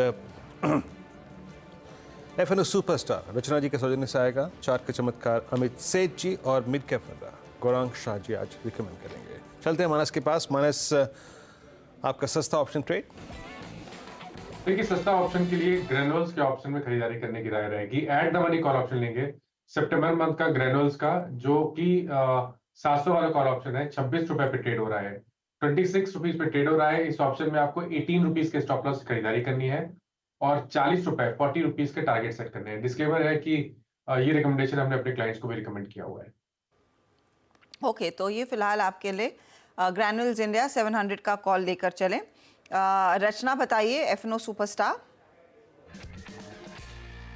जी, FNO सुपरस्टार के लिए यहाँ पे अभी चैलेंज ये है कि काफी सारी मूवमेंट के बाद आगे और कहाँ पे मूवमेंट देखी जाए। तो मुझे ये लग रहा है कि ऐसा एक काउंटर जो है, भले आज चाहे कितना भी चला हो, बात हुई हो, but that is Bharti Airtel. Bharti Airtel में अब मुझे एक बड़ी बार और होने के चांसेस नजर आ रहे हैं, और यहाँ पे आज की जो बार है वो भी एक लॉन्ग टर्म काफी मतलब हफ्तों के ब्रेकआउट वाली बार है, तो यहाँ फॉलो थ्रू मिलना चाहिए। तो अगर हम इसको बाय करते हैं और फ्यूचर्स के हिसाब से इसकी बाइंग अगर करते हैं सितंबर में 1562 के करीब इसकी प्राइस है। अगर हम एसएल लगाते हैं 1525 पे और लॉन्ग करते हैं तो अपर साइड पे हमारा 1600 एंड 1620 का टारगेट होना चाहिए। सो 1600 एंड 1620 का टारगेट एंड 1525 का एसएल लगा के इसको लॉन्ग कर सकते हैं सितंबर फ्यूचर्स में। ओके, भारतीय एयरटेल सितंबर फ्यूचर्स बाय कॉल रचना जी की। आज का फिर सुपरस्टार चार्ट का चमत्कार के लिए चलते हैं अमित जी के पास। अमित जी, क्या पिक कर रहे हैं आप? जी वीरेंद्र जी, इस समय का मेरा टॉप पिक रहेगा चार्ट के चमत्कार के लिए इन्फोसिस। लगभग 1940 रुपए के आसपास ट्रेड कर रहा है। यहाँ पे एक 52 वीक हाई रजिस्टर हो रहा है, और जिस हिसाब से मोमेंटम इंडिकेटर्स इसके प्लेस है, काफी स्ट्रेंथ है इस काउंटर में। 1915 का एक स्टॉप लॉस रखेंगे और टारगेट्स रहेंगे 1980 के। 1980 के टारगेट के लिए एक मौका इन्फोसिस में आप लेकर चले। 2% ऊपर ये काउंटर ट्रेड करता हुआ। चलिए गौरांग सर, आपकी बारी, बताइए क्या ट्रेड लेंगे? Harshada ji, national aluminium company limited, NALCO, धातु क्षेत्र से जुड़ी हुई कंपनी है ये, और 245 का लक्ष्यांक हमने निर्धारित किया है। ये मैं लंबी अवधि की बात कर रहा हूँ, और खास करके जो एल्यूमिनियम प्रोडक्ट्स की दाम और उसकी मांग आने वाले समय में जिस प्रकार से बढ़ेगी, हमें लग रहा है कि ये एक कंपनी है जिसको शायद बहुत ज्यादा उसका फायदा मिल सकता है। ये लंबी अवधि की हम बात कर रहे हैं, अनुमानित आने वाले नतीजों के आधार पर। ओके, तो नालको आपके लिए एक ट्रेड आता हुआ। चलिए मैं सारे ट्रेड्स आपके लिए रिकैप कर रही हूँ, कुछ आपने मिस किया तो आपको टारगेट स्टॉप लॉस भी आपको तुरंत प्रभाव से मिल जाएगा। ग्रैन्यूल्स पर फोकस कर रहे हैं मानस। 700 का कॉल लेने की सलाह। टारगेट आपका 40 रहेगा, स्टॉप लॉस आप 18 का लगाकर चलेंगे। ये फिलहाल आपके लिए एक बाय साइड का ट्रेड है। वहीं अगर आप ध्यान दें तो भारतीय एयरटेल पसंद आ रहा है इस समय रचना को। भारती में 1600 1620 के लिए एक मौका तेजी का, 1525 के आसपास आप स्टॉप लॉस जरूर लगाइएगा। दूसरी ओर अगर आप इन्फोसिस देखेंगे तो बाय साइड का ट्रेड अमित का है। 1980 टारगेट, 1915 का स्टॉप लॉस, और अब नालको पर एक राय आ रही है तेजी की गौरांग शाह की तरफ से। यहाँ पर एक मौका तेजी का बन रहा है। अच्छा, बाय द वे निफ्टी आपकी स्क्रीन पर लेकर आएंगे। कार्यक्रम की शुरुआत हमने 25,100 के ऊपर की थी, इस समय 25,050 के लेवल्स आ गए हैं। तो ऊपरी लेवल से हल्का सा ये कूल ऑफ होता हुआ दिखाई दिया है इंडेक्स। यहाँ पर लार्जली टेक महिंद्रा, एनटीपीसी, हिंडाल्को ये कुछ स्टॉक्स हैं पिछले आधे घंटे में जहाँ पर कुछ मुनाफा वसूली थोड़ी सी बढ़ती हुई दिखाई दी है। वैसे सब कुछ इन कंट्रोल है ही, 25,000 के ऊपर हम ट्रेड कर रहे हैं काफ़ी कंफर्टेबली। चंदन हमारे साथ है। चंदन, आफ्टरनून बताइए इस समय का ट्रेड क्या रहेगा? जी आफ्टरनून देखिए, बाजार ने आज एक नया कीर्तिमान 25,120 के आसपास का बनाया, 25,129 का, बट ऊपर के लेवल से थोड़ी मुनाफा वसूली हुई है, बट ओवरऑल ट्रेंड पॉजिटिव है। बाई ऑन डिक्लाइन का मूव कंटिन्यू रहेगा। ट्रेडिंग आइडियाज के लिए देखिए तो मेरा फोकस रहेगा एल्केम। कहीं ना कहीं देखिए सेलेक्टिव फार्मा स्टॉक्स में काफी अच्छा रनअप है, और एल्केम में आप देखें तो लगभग 5% के ओपन इंटरेस्ट आज देखने को मिले हैं एडिशंस, और डेली चार्ट और वीकली चार्ट पे एक प्राइस ब्रेकआउट मिल रहा है। एक पोल एंड फ्ले का ब्रेकआउट के साथ में 2 दिन से हाई राइज हाई लोज बन रहे हैं। पिछले लगभग मैं 12 दिन का प्राइस हिस्ट्री देखूं तो 5,850 एक मल्टीपल हर्डल होता था जो अब सपोर्ट का काम कर रहा है। तो कहीं ना कहीं 5,880 के सपोर्ट से खरीदारी की सलाह देंगे। ऊपर में लगभग 6200 तक के टारगेट आपको एल्केम में मिलने चाहिए।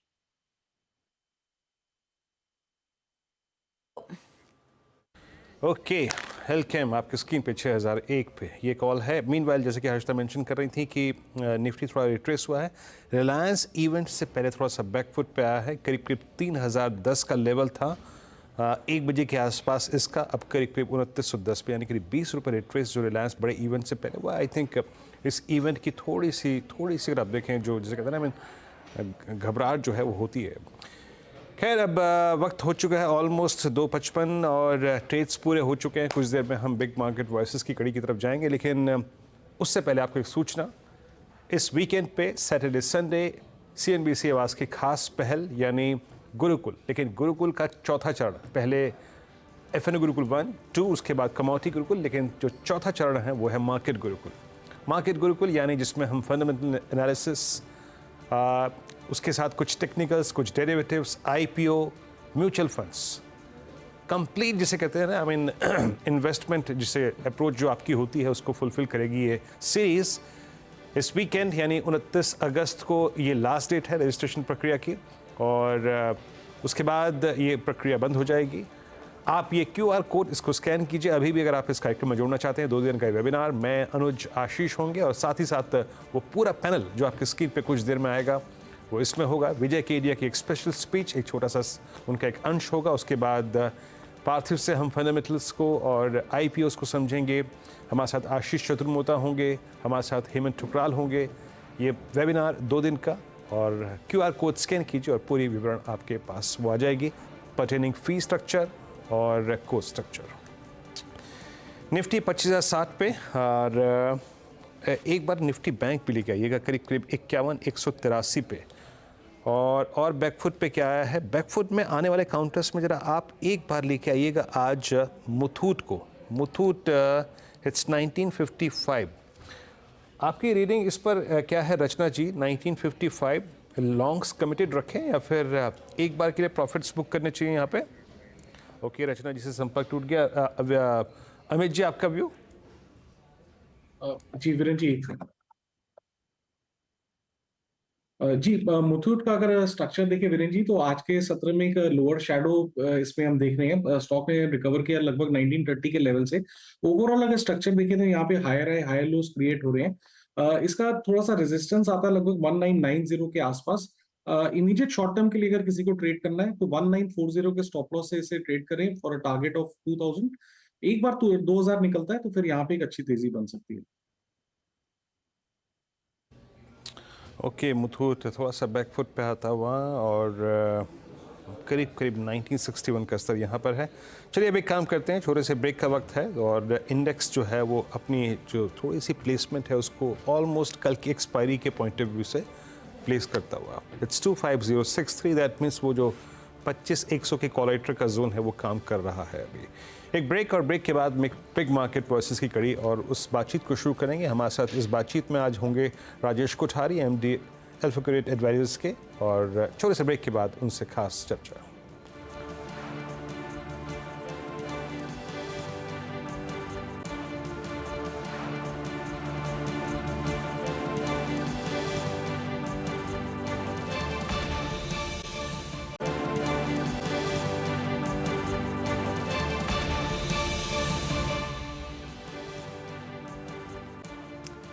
आप देख रहे हैं कमाई का अड्डा। मार्केट में आप देखिए निफ्टी बैंक अब अपनी थोड़ा सा और कोलैप्स होता हुआ 116 अंकों की गिरावट आ गई है। तो वो इंडेक्स आपकी स्क्रीन पर और इसके कंट्रीब्यूटर्स भी लेकर आइएगा, क्योंकि निफ्टी बैंक की आज एक्सपायरी है और इस मंथली एक्सपायरी से पहले हम देख रहे हैं वो वीकनेस जो है थोड़ी सी और परसिस्ट करती हुई दिखाई दे रही है।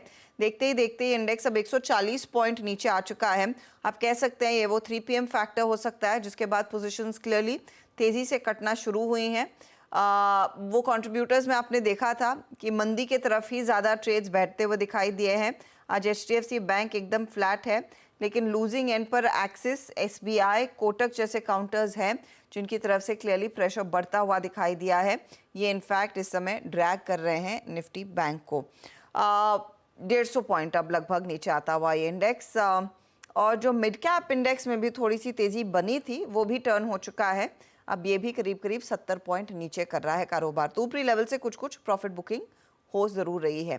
चलिए, इस बीच ये मार्केट की चाल हुई और ऑल टाइम हाइस पर ऊपरी लेवल से इंडेक्स हल्का होता है, लेकिन कुछ ऐसे स्टॉक्स हैं जिन्होंने इस मार्केट की तेज़ी में जमकर एक्शन दिखाया है, बहुत तगड़े रिटर्न्स आपके लिए दिखाए हैं। ऐसे कई स्टॉक्स हम आपके लिए हर रोज़ पेश करते हैं और आज खास स्पॉटलाइट 2 भाइयों की एक जोड़ी पर जो कमाल कर रहे हैं मार्केट में। गोयनका ब्रदर्स, आप कह सकते हैं धमाल मचा रहे हैं। संजीव और हर्ष गोयनका, इन दोनों की ग्रुप कंपनियों के जो शेयर हैं वो रिकॉर्ड हाइस पर पहुंचते हुए दिखाई दिए हैं। अब क्या फैक्टर्स हैं, किस तरह का मार्केट कैप एनहांस हुआ है, इस सब पर एक पिक्चर आपके लिए पेंट करेंगे सुमित के साथ। सुमित, बताइए। तो लगातार तेजी देखी जा रही है आरपीजी ग्रुप के अंदर और दोनों दिग्गज गोयनका ग्रुप की कंपनियों में एक अच्छा उछाल आता हुआ दिखाई पड़ा है। दरअसल संजीव गोयनका ग्रुप हो या फिर हर्ष गोयनका ग्रुप हो, दोनों ही ग्रुपों के शेयरों में एक अच्छी तेजी और सबके सब share almost all time highs के आसपास ही कामकाज करते हुए दिखाई पड़ रहे हैं। एक एक करके जरा दोनों ग्रुप की परफॉर्मेंस देख लेते हैं। पहले तो हर्ष गोयनका ग्रुप जो करीब 50% के आसपास इस साल अब तक चला है। संजीव गोयनका ग्रुप की तरफ से रफली 60% के आसपास का रिटर्न इस साल आता हुआ दिखाई पड़ा है। जो मार्केट कैप 43,300 करोड़ रुपए के आसपास थी संजीव गोयनका ग्रुप की, वो अब रफली 72,500 करोड़ रुपए के आसपास पहुंचते हुए दिखाई पड़ रही है। एंड लाइकवाइज अगर आप हर्ष गोयनका ग्रुप की कंपनियों पर भी नजर डालेंगे तो वहां पर भी जहां पर मार्केट कैप करीब 50,000 करोड़ रुपए के आसपास थी, वो अब करीब 70,000 करोड़ रुपए की तरफ पहुंचते हुए दिखाई पड़ रही है। तो एक अच्छी तेजी दोनों ग्रुप कंपनियों में देखने को मिली है। ट्रिगर मल्टीपल है, नए एक्विजिशन कह लीजिए, नए ऑर्डर इनफ्लोज कह लीजिए, साथ साथ केपेक्स कह लीजिए, ये सब चीज़ें जो कंपनी या ग्रुपों की तरफ से होते हुए दिखाई पड़ रही है, ग्रुप की अलग अलग कंपनियों में हो रही है, उसका इंपैक्ट देखने को मिल रहा है। ये कुछ शेयरों की परफॉर्मेंस, सबसे पहले इनकी जो एक इन्वेस्टमेंट आर्म है सुमित सिक्योरिटीज, करीब 90% का उछाल वहां देखने को मिला इस साल अब तक। आरपीजी लाइफ साइंसेज करीब 63% का जंप वहां रहा। केईसी इंटरनेशनल 47% का जंप, सारेगामा 42% का जंप यहां देखने को मिला। हेडसन मलयालम करीब 35% के आसपास का उछाल यहां पर भी देखने को मिला। कुछ और नामों में जेंसार करीब 30% के आसपास का जंप यहां रहा और सीएट भी 18% के जंप के साथ ऑलमोस्ट अपने ऑल टाइम हाइस के आसपास पहुंचता हुआ दिखाई पड़ा है। संजीव गोयनका ग्रुप में पीसीबीएल नया एक्विजिशन और एक्विजिशन के बाद केपेक्स की खबरों के बीच में 100% के आसपास शेयर चला। आरपीएसजी वेंचर करीब 74% का उछाल यहां रहा। फर्स्ट सॉल्यूशन 70% तेजी यहां देखने को मिली। सीईएससी करीब 55% के आसपास चला। हालांकि स्पेंसर एक अंडर परफॉर्मर जरूर है, लेकिन यहां पर भी कुछ हद तक पिकअप आता हुआ दिखाई पड़ रहा है। तो ओवरऑल इस दोनों ही ग्रुप कंपनियों ने एक जबरदस्त उछाल दिखाया है और ज्यादातर सभी की सभी कंपनियां अलग अलग ग्रुप से अपने नए रिकॉर्ड स्तरों के आसपास कामकाज करते हुए दिखाई पड़ रही हैं। ओके, तो ये दोनों ग्रुप कंपनियों में हमने देखा है जोरदार तेजी, चाहे वो संजीव गोयनका के स्टॉक्स, ग्रुप वाले स्टॉक्स हो या फिर आपके हर्ष गोयनका वाली कंपनियां हो। चलिए, इस पर एक पर्सपेक्टिव लेंगे और मार्केट पर भी एक पर्सपेक्टिव लेंगे। अल्फा एक्यूरेट एडवाइजर्स के एमडी राजेश कोठारी हमारे साथ हैं। Rajesh, good afternoon. जिस मुद्दे पर बात हो रही थी और जो हमारे कॉलीग भी प्रेजेंट कर रहे थे, ये गोयनका ग्रुप के शेयरों में बहुत तगड़ा एक्शन देखने को मिला है और दोनों की अलग अलग यूनिकनेसेस हैं। कुछ स्टॉक्स आउट परफॉर्म कर चुके हैं, इनफैक्ट ज़्यादातर स्टॉक्स आउट परफॉर्म कर रहे हैं। इनमें से कोई स्टॉक जो आप लोगों के पोर्टफोलियो में है या फिर लार्जली अगर आपने इनकी यूनिवर्स के शेयरों को देखा होगा, क्या ड्राइव कर रहा है और क्या प्रॉमिसिंग लग रहा है? Good afternoon. Basically, I think, in India, if you look at the large industrial houses, so there are, of course, top 3-4 groups, Tata Group, Birla Group, Ambani Group, Adani Group.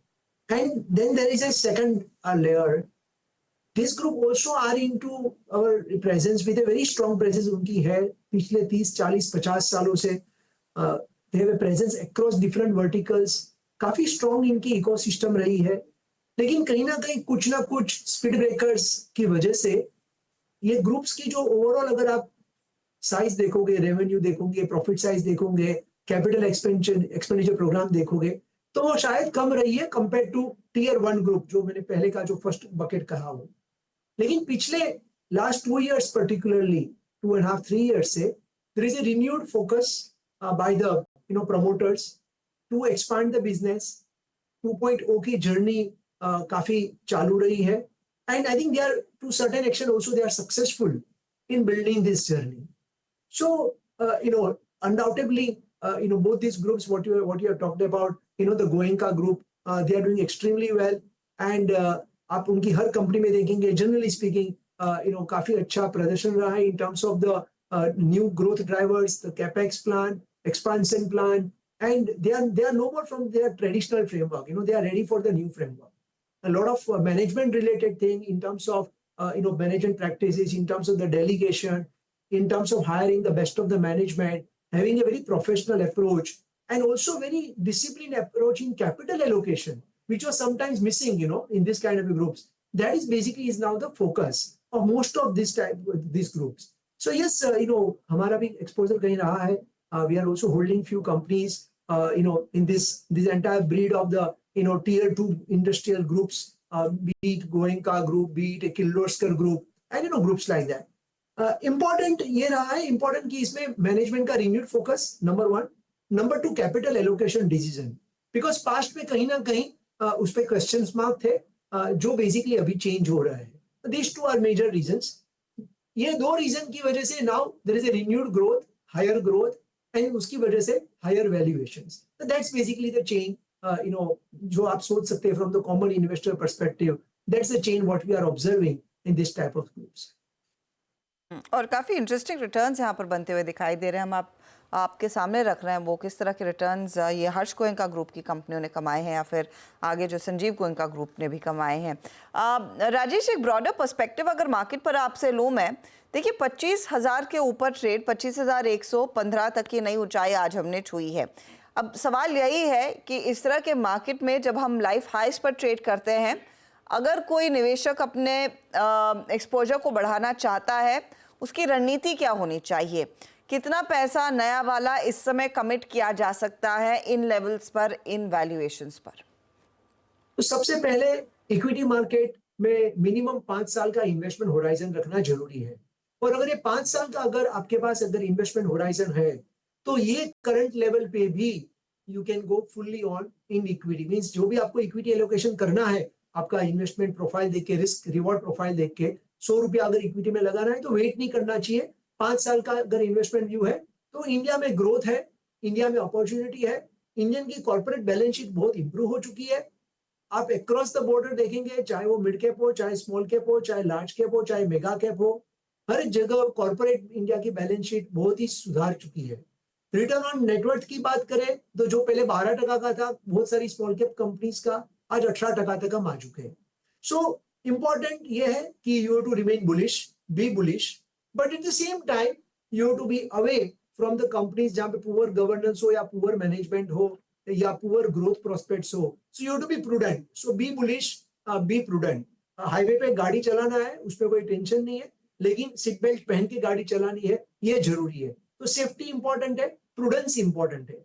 Definitely last 1-1.5-2 साल में बहुत सारे stocks, पूरी market अगर हम देखें तो 20, 30, 40% compounding return हो चुके हैं।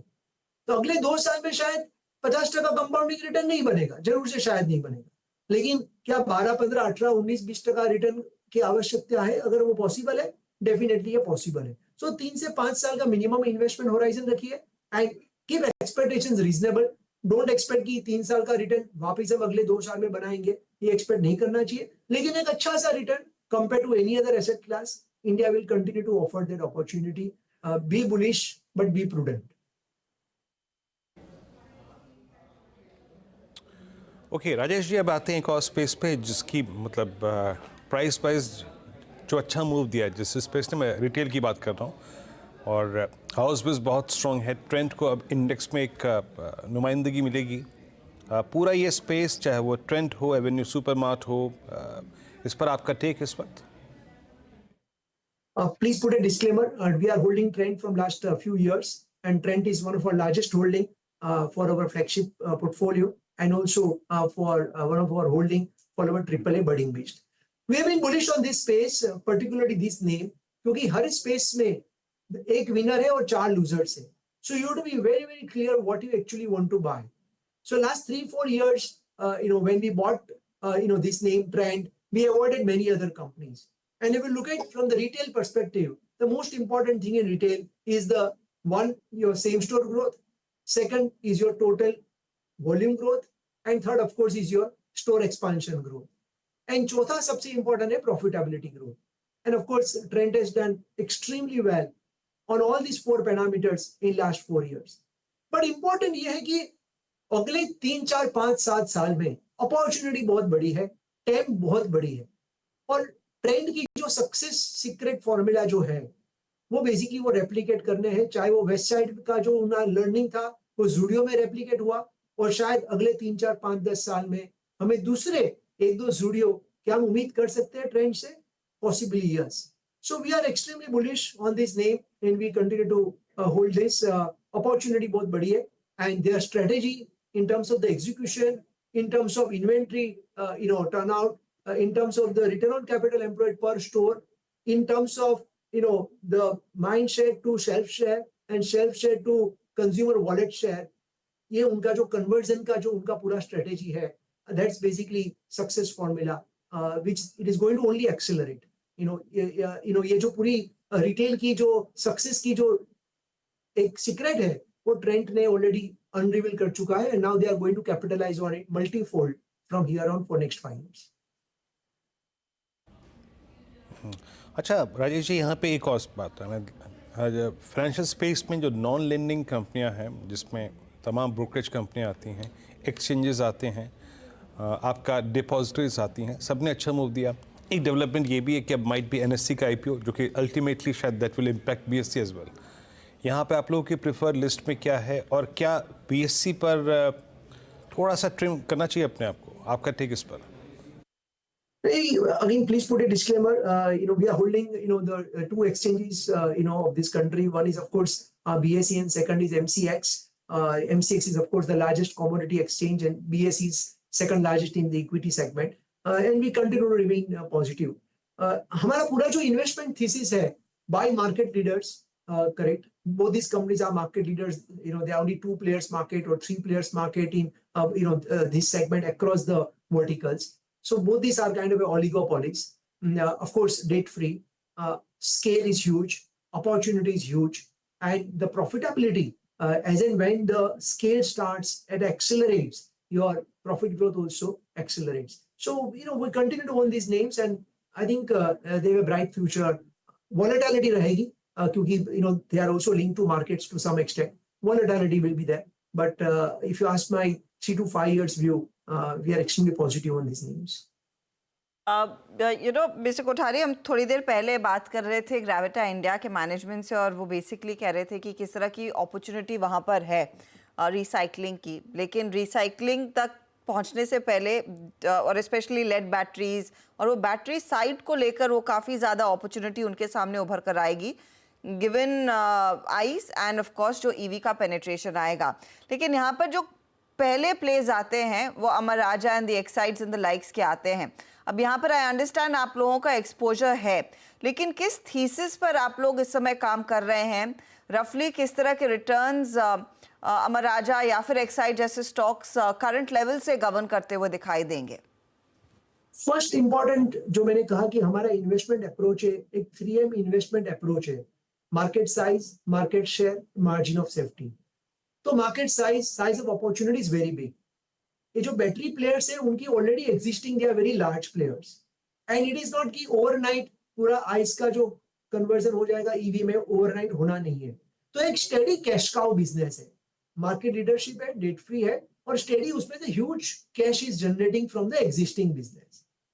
रहा सवाल जो new business, so you have enough capex to be made, and for that you have enough internal accruals to support your growth plan. अभी अगर आप देखेंगे तो बैटरी में इंडिया में तो 2 ही प्लेयर है. आप अगर ईवी बैटरी की बात करेंगे तो शायद दूसरे 2-3 प्लेयर्स कैप्टिव करेंगे या दूसरे कहीं से सोर्स करेंगे, तो 3-4 प्लेयर की मार्केट रहेगी. लेकिन अगर ईवी बैटरी की अगर आप पोटेंशियल देखेंगे तो it is not only auto use, auto में भी यूज होता है, इंडस्ट्री में यूज होते हैं, टावर्स में यूज होता है, बहुत जगह उसके अलग अलग एप्लीकेशन यूजिंग होता है, एंड वो बेसिकली एक्सप्लोड होने वाले हैं. करेक्ट. और अगर वो एक्सप्लोजन होने वाला है तो 2 कंपनी लिस्टेड है और शायद 2 अनलिस्टेड है, 4 कंपनी को ही बेनिफिट मिलना है. So these are the rightly position to capitalize on that huge opportunity which is available, correct? And that's basically our thesis. We bought Amar Raja batteries, few months back, about I think 4-5 months back, we bought this name, and they are doing tremendously well. They are already a market leader and very high efficient return on capital employed. So again, it fits into our overall thesis. Valuations are still reasonable because existing business का support है and नया business की growth opportunity है.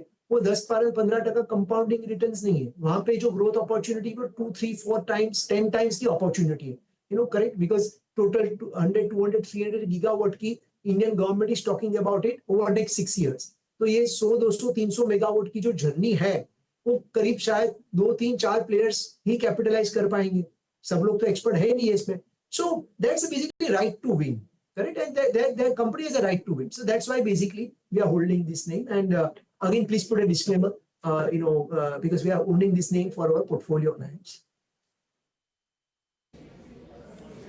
Okay Rajesh ji, बहुत बहुत शुक्रिया आप इस चर्चा में, इस बातचीत में आज शामिल हुए. सभी सेक्टर्स पे अपने व्यूज़ और क्या क्या आपके पोर्टफोलियो में है उसको अच्छी तरीके से डिस्कस करने के लिए हमारे साथ बहुत बहुत शुक्रिया. अब निफ्टी रिट्रेस हुआ है और एक बार आप निफ्टी आईटी दिखाइए. निफ्टी आईटी में जो इंट्राडे गेन जनरेट हुए थे 1000 पॉइंट के, उसने आई थिंक थोड़ा सा इम्पैक्ट डाला है, क्योंकि निफ्टी आईटी हायर लेवल से लगभग 350 पॉइंट रिट्रेस हुआ और वो इम्पैक्ट निफ्टी में विजिबल है. निफ्टी बैंक अभी भी आई थिंक उस अपनी रेस्ट्रिक्टेड बहुत थिन ऑप्शन ट्रेजेक्टरी में ट्रेड करता हुआ. अब आते हैं आज के BTST ट्रेड्स पर, यानी जो हम कल मॉर्निंग के लिए कैरी करेंगे. प्रकाश सर, क्या कैरी कर रहे हैं आप मंडे मॉर्निंग के लिए? डिफिकल्ट डे है, एब्सोल्युटली डिफिकल्ट डे. मुझे पसंद है इस वक्त वो है इन्फो एज, ट्रेड कर रहा है 7622. आई थिंक स्टॉप लगाना चाहिए 7590 का, ज्यादा नहीं, 30 रुपए का है. टारगेट करीब 7700. इन्फो एज में एक मौका 7700 के लिए. मानस, आपका ट्रेड? देखिए, जिस स्टॉक में ऑप्शन रिकमेंड किया था वही स्टॉक में BTST कॉल रहेगा. तो ग्रेनुल्स के फ्यूचर में खरीदारी करने की राय रहेगी. करंट लेवल्स पे आप ग्रेनुल्स के फ्यूचर में खरीदारी कर सकते हैं. 706 के आसपास के प्राइस चल रहे हैं. 694 के स्टॉप लॉस से खरीदारी करिए. 725 तक के टारगेट्स पॉसिबल है. तो ग्रैन्यूल्स इंडिया जो पहले भी मेंशन किया हुआ है, उसी में एक मौका आप तेजी का लेकर चले. यहाँ पर अच्छी पकड़ मजबूती की बन चुकी है, 5% ऊपर वो काउंटर. रचना जी, आपका अगला ट्रेड या आपका, I beg your pardon, Amit, आपका ट्रेड क्या रहेगा BTST वाला? हर्षिता मैम, मैं HDFC लाइफ लेके जाऊंगा. ये काउंटर काफी स्ट्रॉन्ग है और यहाँ पे बहुत स्टेबिलिटी भी है. काफी बेहतरीन स्ट्रक्चर है इसका. मोमेंटम इंडिकेटर्स काफी वेल प्लेस्ड है. आज थोड़ा सा रेस्ट डे था, but overall structure is very positive. 735 का स्टॉप लॉस लगाएंगे और 752 के टारगेट्स रहेंगे HDFC लाइफ में. ओके, चंदन, आपका ट्रेड? मैं जाऊंगा यहाँ पे वोल्टास की तरह. वोल्टास में एक positive price setup continuously extended हो रहा है लगातार. पिछले 8 दिनों से हाई टॉप्स आए, वो टर्म फॉर्मेशन बन रहे हैं और विनिंग स्ट्रीक को एक्सटेंड कर रहा है. जिस हिसाब से अपने आप को एक नए कीर्तिमानी स्तर पे होल्ड कर रहे हैं, मोमेंटम इंटेक्ट रहना चाहिए. वोल्टास पे खरीदारी की सलाह रहेगी. सपोर्ट रहेगा आपका लगभग 1740 के आसपास, ऊपर में 1850 के टारगेट. ओके, तो ये फिलहाल वोल्टास वाला ट्रेड इस समय बहता हुआ खरीदारी करके चले. वोल्टास में भी आज देखिए डे हाई पर ही कारोबार हो रहा है. 1775 के लेवल्स देखने को मिले हैं. लेकिन मार्केट में जो एक्शन रहा, आज ऑल टाइम हाई छुआ. ऊपरी लेवल से थोड़ा सा मुनाफा वसूली भी देखने को मिल रही है. डीलिंग रूम में किन स्टॉक्स की चर्चा हो रही है, बताइए. यतिन, तेजी की तरफ ध्यान है या फिर कुछ मंदी भी दिख रही है? मंदी तो नहीं दिख रही है फिलहाल हर्षदा. और 2 स्टॉक्स जो डीलर्स आज रेकमेंड कर रहे हैं अपने क्लाइंट्स को, उनमें सबसे पहले है IEX, और ये एक्सचेंज का स्टॉक 200 के ऊपर ट्रेड कर रहा है. डीलर्स के हिसाब से 208-210 का ट्रेडिंग लेवल 1-2 दिनों में आ सकता है. स्टॉप लॉसेस के साथ डीलर्स ये ट्रेड अपने क्लाइंट्स को रेकमेंड कर रहे हैं और सितंबर सीरीज में खरीदारी की सलाह दे रहे हैं। इसके अलावा वोल्टास, ये भी एक टाटा ग्रुप की कंपनी है जहां डीलर्स 1800 का पोजिशनल टारगेट देख रहे हैं और यहां डोमेस्टिक म्यूचुअल फंड्स की खरीदारी जारी है। तो दोनों ही वोल्टास और IEX आज डीलिंग रूम्स के रेडार पे हैं। ओके, तो ये फिलहाल वोल्टास, और वोल्टास का जिक्र अभी चंदन भी कर रहे थे। साथ ही साथ IEX, एक चीज़ है IEX में आई थिंक लोग बस इंतज़ार कर रहे थे अपॉर्चुनिटी लेने का, बैन से कब निकले बाहर और कब यहाँ पर पोजीशन बनती दिखाई दी। 203 के आसपास आज का ये जो क्लोज आ रहा है, गाबा जी आपकी राय क्या रहेगी, खरीद के जाएंगे क्या IEX का स्टॉक? आज दिन भर तेजी में रहा है। इनफैक्ट IEX का स्टॉक हमने करीब 120 के आसपास आइडेंटिफाई किया था और उसका टारगेट 200 था, वो भी पार कर लिया। स्ट्रक्चरली कहीं पर भी वीकनेस नजर नहीं आती, इनफैक्ट जो नजर आ रहा है वो स्ट्रेंथ नजर आता है। अब 203 पे ट्रेड कर रहा है, 195 का स्टॉप लगाना चाहिए और इसको ले जा सकते हैं 250, लेकिन उसे वक्त लगेगा IEX। तो I think is a buy and hold stock. Hold stock है, 250 की तरफ बढ़ेगा, आज खरीदने का मौका मिल रहा है तो ले लीजिए, यही कह रहे हैं गाबा जी। चलिए इस बीच एक स्टॉक आपकी स्क्रीन पर लेकर आएंगे, भारती एयरटेल, वो देखिएगा। यहाँ पर आज सुबह भी हम मेंशन कर रहे थे कि थोड़ा सा मोमेंटम जोर पकड़ता हुआ दिखाई देगा। भारती आई थिंक रचना का पिक भी था आज एफनो सुपरस्टार में 2-2.5% ऊपर, और भारती के साथ साथ इसका जो पेयर लिस्टेड है वो है वोडाफोन, ऑफ कोर्स रिलायंस भी है, लेकिन वोडाफोन का स्टॉक इस पर हम कल भी चर्चा कर रहे थे, जहां पर वो खबर आई थी कि दूर संचार विभाग ने दरअसल थोड़ी सी रिलीफ देने की तैयारी की है। कंपनी के सामने बैंक गारंटीज हैं, उसकी शर्तों में अब वोडाफोन आइडिया को कुछ ढील मिल सकती है, लेकिन इसी मसले पर पहले वित्त मंत्रालय से राय मांगी गई है। ध्यान रखिएगा, करीब 24,750 करोड़ रुपए की बैंक गारंटी जमा करने पर छूट देने की मांग उभर कर आई है। अब असीम हमारे साथ हैं जो इस सेक्टर को क्लोजली ट्रैक करते हैं। असीम, क्या सुन रहे हैं आप? पिछले महीने जो वोडाफोन आइडिया उसने दूरसंचार विभाग को एक चिट्ठी लिखी थी और कहा था कि हमारी बैंक गारंटी जो है वो सितंबर और अक्टूबर में ड्यू हो रही है और ये करीबन 25,000 करोड़ रुपए की बैंक गारंटी है। हम भी इसको चाहते हैं कि सरकार इस कम को छूट दे और हमको ये बैंक गारंटी जमा ना करानी पड़े। तो जब मैं सूत्र बता रहे हैं कि अब दूरसंचार विभाग ने इससे वित्त मंत्रालय की राय मांगी है। अगर वित्त मंत्रालय इसको मंजूरी दे देता है तो सरकार बहुत जल्दी कैबिनेट से भी इसकी मंजूरी लेगी।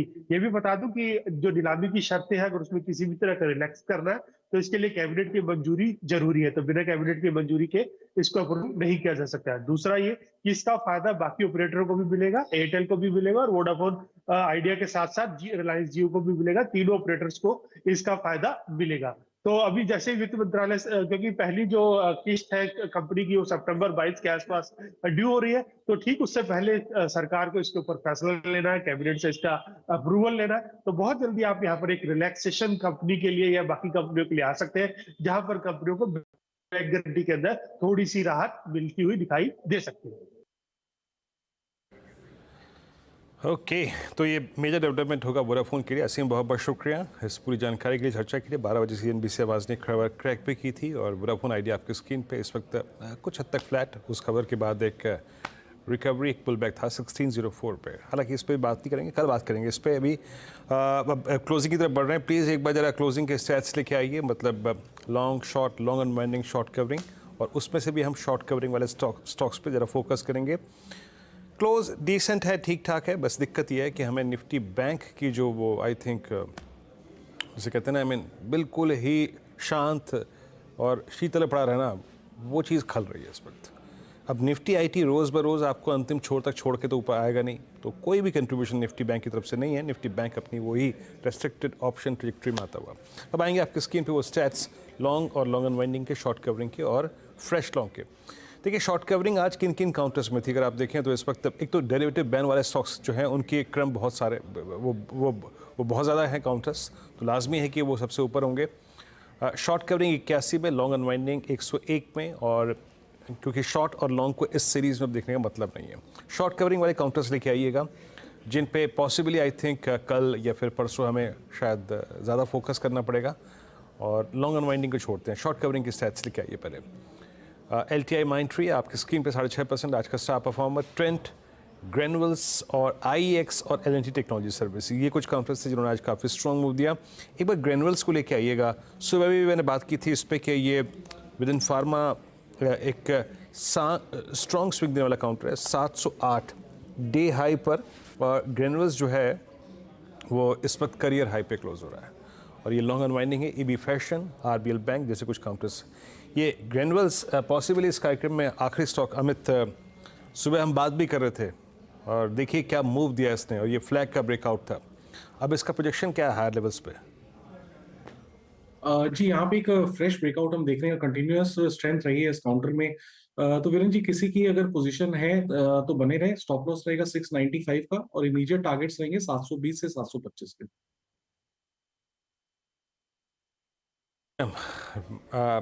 BDST कॉल्स दी थी अभी भी मानस ने यहाँ पे 708 पे और 725 के लक्ष्य यहाँ पे। रिलायंस एक सधी हुई एक बड़े इवेंट से पहले ट्रेजेक्ट्री में जा रहा है क्लोज होने के लिए। इट्स एग्जैक्टली 3000 3000 के जोन पे। और जरा डायरेक्टर साहब एक बार के लिए, अच्छा समय की कमी है, अब वो ऑप्शंस को रीड नहीं कर पाएंगे, बट रिलायंस बिल्कुल सधी हुई क्लोजिंग देने की तरफ जाता हुआ। चलते हैं हर्षदा के पास इस क्लोजिंग को देखने के लिए बड़ी वॉल पे। Harshada, over to you. Rate भागी है तो मैं वॉल पे तुरंत नहीं जाऊंगी, लेकिन एक पहले निफ्टी बैंक आपकी स्क्रीन पर रखना चाहूंगी क्योंकि आज क्लोजिंग वहां पर थोड़ी सी डगमगा गई है। अचानक वो सेल साइड की पोजीशंस मैग्नीफाई होती हुई दिखाई दी है, तो अब लगभग 200 पॉइंट के नुकसान पर एक क्लोज आता हुआ दिखाई देगा। इंडसइंड बैंक जो एक लोन रेंजर था जहां पर सपोर्ट मिल रहा था, वहां पर भी आधे % का कट देखने को मिला ऊपरी लेवल से। स्टेट बैंक ऑफ इंडिया एक बड़ा ड्रैगर साबित हुआ है, जाते जाते 1.5% तक का नुकसान यहाँ पर आ चुका है इस काउंटर में और वहां से प्रेशर बनता हुआ। ऑफ कोर्स दूसरे स्टॉक्स भी रहे हैं आज शामिल, एक्सिस जैसे जिनमें बिकवाली का दबाव बनता हुआ, लेकिन ये SBI एक बड़ा कल्प्रिट उभर कर आया है। आज 806 के आसपास जाकर टिकता हुआ आपको नजर आएगा। चलिए फटाफट से एक बैंक का अपडेट आपके लिए लेकर आएंगे, फिर वॉल की तरफ बढ़ेंगे कि कौन से ट्रेड्स दरअसल आपको फोकस में रखने हैं। वैसे भी ये संख्या थोड़ी सी लिमिटेड हो गई है, लेकिन कल याद रखिएगा एक्सपायरी वाला दिन है और एक्सपायरी के दिन ABFRL, बंधन बैंक, IEX दोबारा, ग्रैन्यूल्स और बायोकॉन। IEX और ग्रैन्यूल्स पर हम बात भी कर रहे थे इस समय, वो बैन में जा सकते हैं। साथ ही RBL bank, LIC housing, L&T finance और सेल, ये सारे स्टॉक्स भी बैन में जाते हुए दिखाई देंगे। निकलने की तैयारी बिरला सॉफ्ट कर रहा है और बलरामपुर चीनी जैसा काउंटर कर रहा है। तो बेसिकली एक लंबी लिस्ट इस पूरे महीने अगस्त के हमने देखी है बैन में, और आखिरी दिन इस सीरीज के फिर से 8-9 स्टॉक्स बैन में और जुड़ते हुए दिखाई देंगे, apart from the ones that were existing. चलिए, तो इन पर आपकी नजरें होनी चाहिए। फटाफट से अब आपके लिए लेकर आते हैं क्लोजिंग। आखिरी 1.5 मिनट है। 25,015 तक की ऊंचाई आज हमने छुई है निफ्टी में। एक ऑल टाइम हाई पर हम पहुंचे, एक all time high close definitely देखने को मिलेगा 25,036 के आसपास तक के लेवल्स, लेकिन ऊपरी लेवल से काफी कूल ऑफ मार्केट करता हुआ 17 पॉइंट नीचे। जो बड़ा पेन आया ना वो निफ्टी बैंक में आया, वो 230 अंक मिनटों में यहाँ पर पोजीशंस कटती हुई दिखाई दी है और आज निफ्टी बैंक की जो एक्सपायरी है वो बेहद खराब नोट पर होती हुई साफ नजर आ रही है। निफ्टी आईटी का पूरा सपोर्ट था, इनफैक्ट आज इंट्राडे में निफ्टी आईटी एक समय करीब 1000 पॉइंट के गेन्स भी दिखा रहा था, लेकिन टिक नहीं पाया ऊपरी लेवल्स पर। ये आइदर वे 700 पॉइंट के गेन्स पर जाकर क्लोज हो रहा है। मिड कैप इंडेक्स भी घूम गया। आपको याद होगा इस कार्यक्रम की शुरुआत में हम आपके लिए हेडलाइन पढ़ भी रहे थे कि मिड कैप्स कंट्रोल में है, लेकिन वो टिक नहीं पाया। ऊपरी लेवल से दबाव आता हुआ एडवांस डिक्लाइन रेशियो पूरी तरह से पलटता हुआ दिखाई दिया। चलिए अब आपके लिए लेकर आते हैं हीट मैप। उसमें ऑफ कोर्स आपको दिखाई देगा कि कहां पर वो प्रेशर देखने को मिला है। बैंक्स की मैं बात कर रही हूँ, FMCG स्टॉक्स में 250 पॉइंट का नुकसान। आपका ऑयल एंड गैस फ्लैट है, कैपिटल गुड्स में दबाव बना और साथ ही साथ हमने देखा है ऑटो, CPSE, ये सेक्टोरली सिचुएशन है। इन कंट्रोल और IT और फार्मा एक ऐसे दिन जहां पर हम ऑल टाइम हाई को छूने में कामयाब थे। सिर्फ IT और फार्मा इंडाइसेस है जो पॉजिटिव टेरिटरी में क्लोज कर रहे हैं। लेकर आइएगा आपके लिए हीट मैप और वहां पर आप गौर करेंगे तो एशियन पेंट, मारुति जैसे काउंटर्स, अदानी एंटरप्राइजेस जैसे काउंटर्स, पिछले 3-4 ट्रेडिंग सेशंस में NBFCs में काफी जोर था तेजी का। आज श्रीराम में मुनाफा वसूली आई, Tata consumer, Tata steel, UltraTech, Hero, SBI, Axis और कोटक, ये 3 वो दिग्गज है जो लगभग 1% का नॉक झेल रहे हैं आज क्लोजिंग पर, और यहाँ पर दरअसल वो सेल साइड की पोजीशंस आई, इसीलिए मार्केट भी ऊपरी लेवल से खासा कूल ऑफ करता हुआ दिखाई दिया। लेकिन एलटीआई, माइंट्री और विप्रो के लिए एक जोरदार सत्र। आज टेक्नोलॉजी कंपनियों के नाम ये दिन रहा है। इन्फोसिस भी नियरली 2% के गेंस दिखाने में कामयाब। ये है फिलहाल आपके लिए क्लोज 25,045 पर इंडेक्स जाकर टिकता हुआ। जैम, तो ये थी आज की क्लोजिंग 25045 पे। ये रिकॉर्ड भी लगा और रिकॉर्ड क्लोजिंग भी आई। लेकिन आज सीधा सौदा की टीम क्या रहे कॉम्बिनेशंस, मतलब जो अच्छा करके गए, आइए देखते हैं। नीरज जी की टीम आपकी स्क्रीन पे पहले आएगी। ट्रेंट आज का स्टार परफॉर्मर 5%, रोटो पंप्स और ऑफिस के करीब करीब 3% ऊपर, ज़ेरस लाइफ लगभग 2.25% ऊपर। और अगली स्लाइड में आएगी आशीष की ये क्या कह रहा हूँ टीम, ये थी एनबीसीसी और राणा शुगर्स, विप्रो, एलएनटी टेक्नोलॉजी सर्विसेज उन्होंने बाय किया था। लेकिन एनबीसीसी ने आज एक स्ट्रॉन्ग प्राइस परफॉर्मेंस थी, 10% ऊपर। क्लोज ठीक ठाक था। निफ्टी आईटी ने मूव स्ट्रॉन्ग दिया 42,400 पे। जहां तक निफ्टी आईटी का सवाल है, आज का दिन बेहद शानदार रहा और Nifty IT record highest level पे जाके क्लोज हुआ। ये दिन बिलोंग करता है एक बार फिर से निफ्टी आईटी को, बट स्टिल निफ्टी के लिए ये ऑल टाइम हाई क्लोज।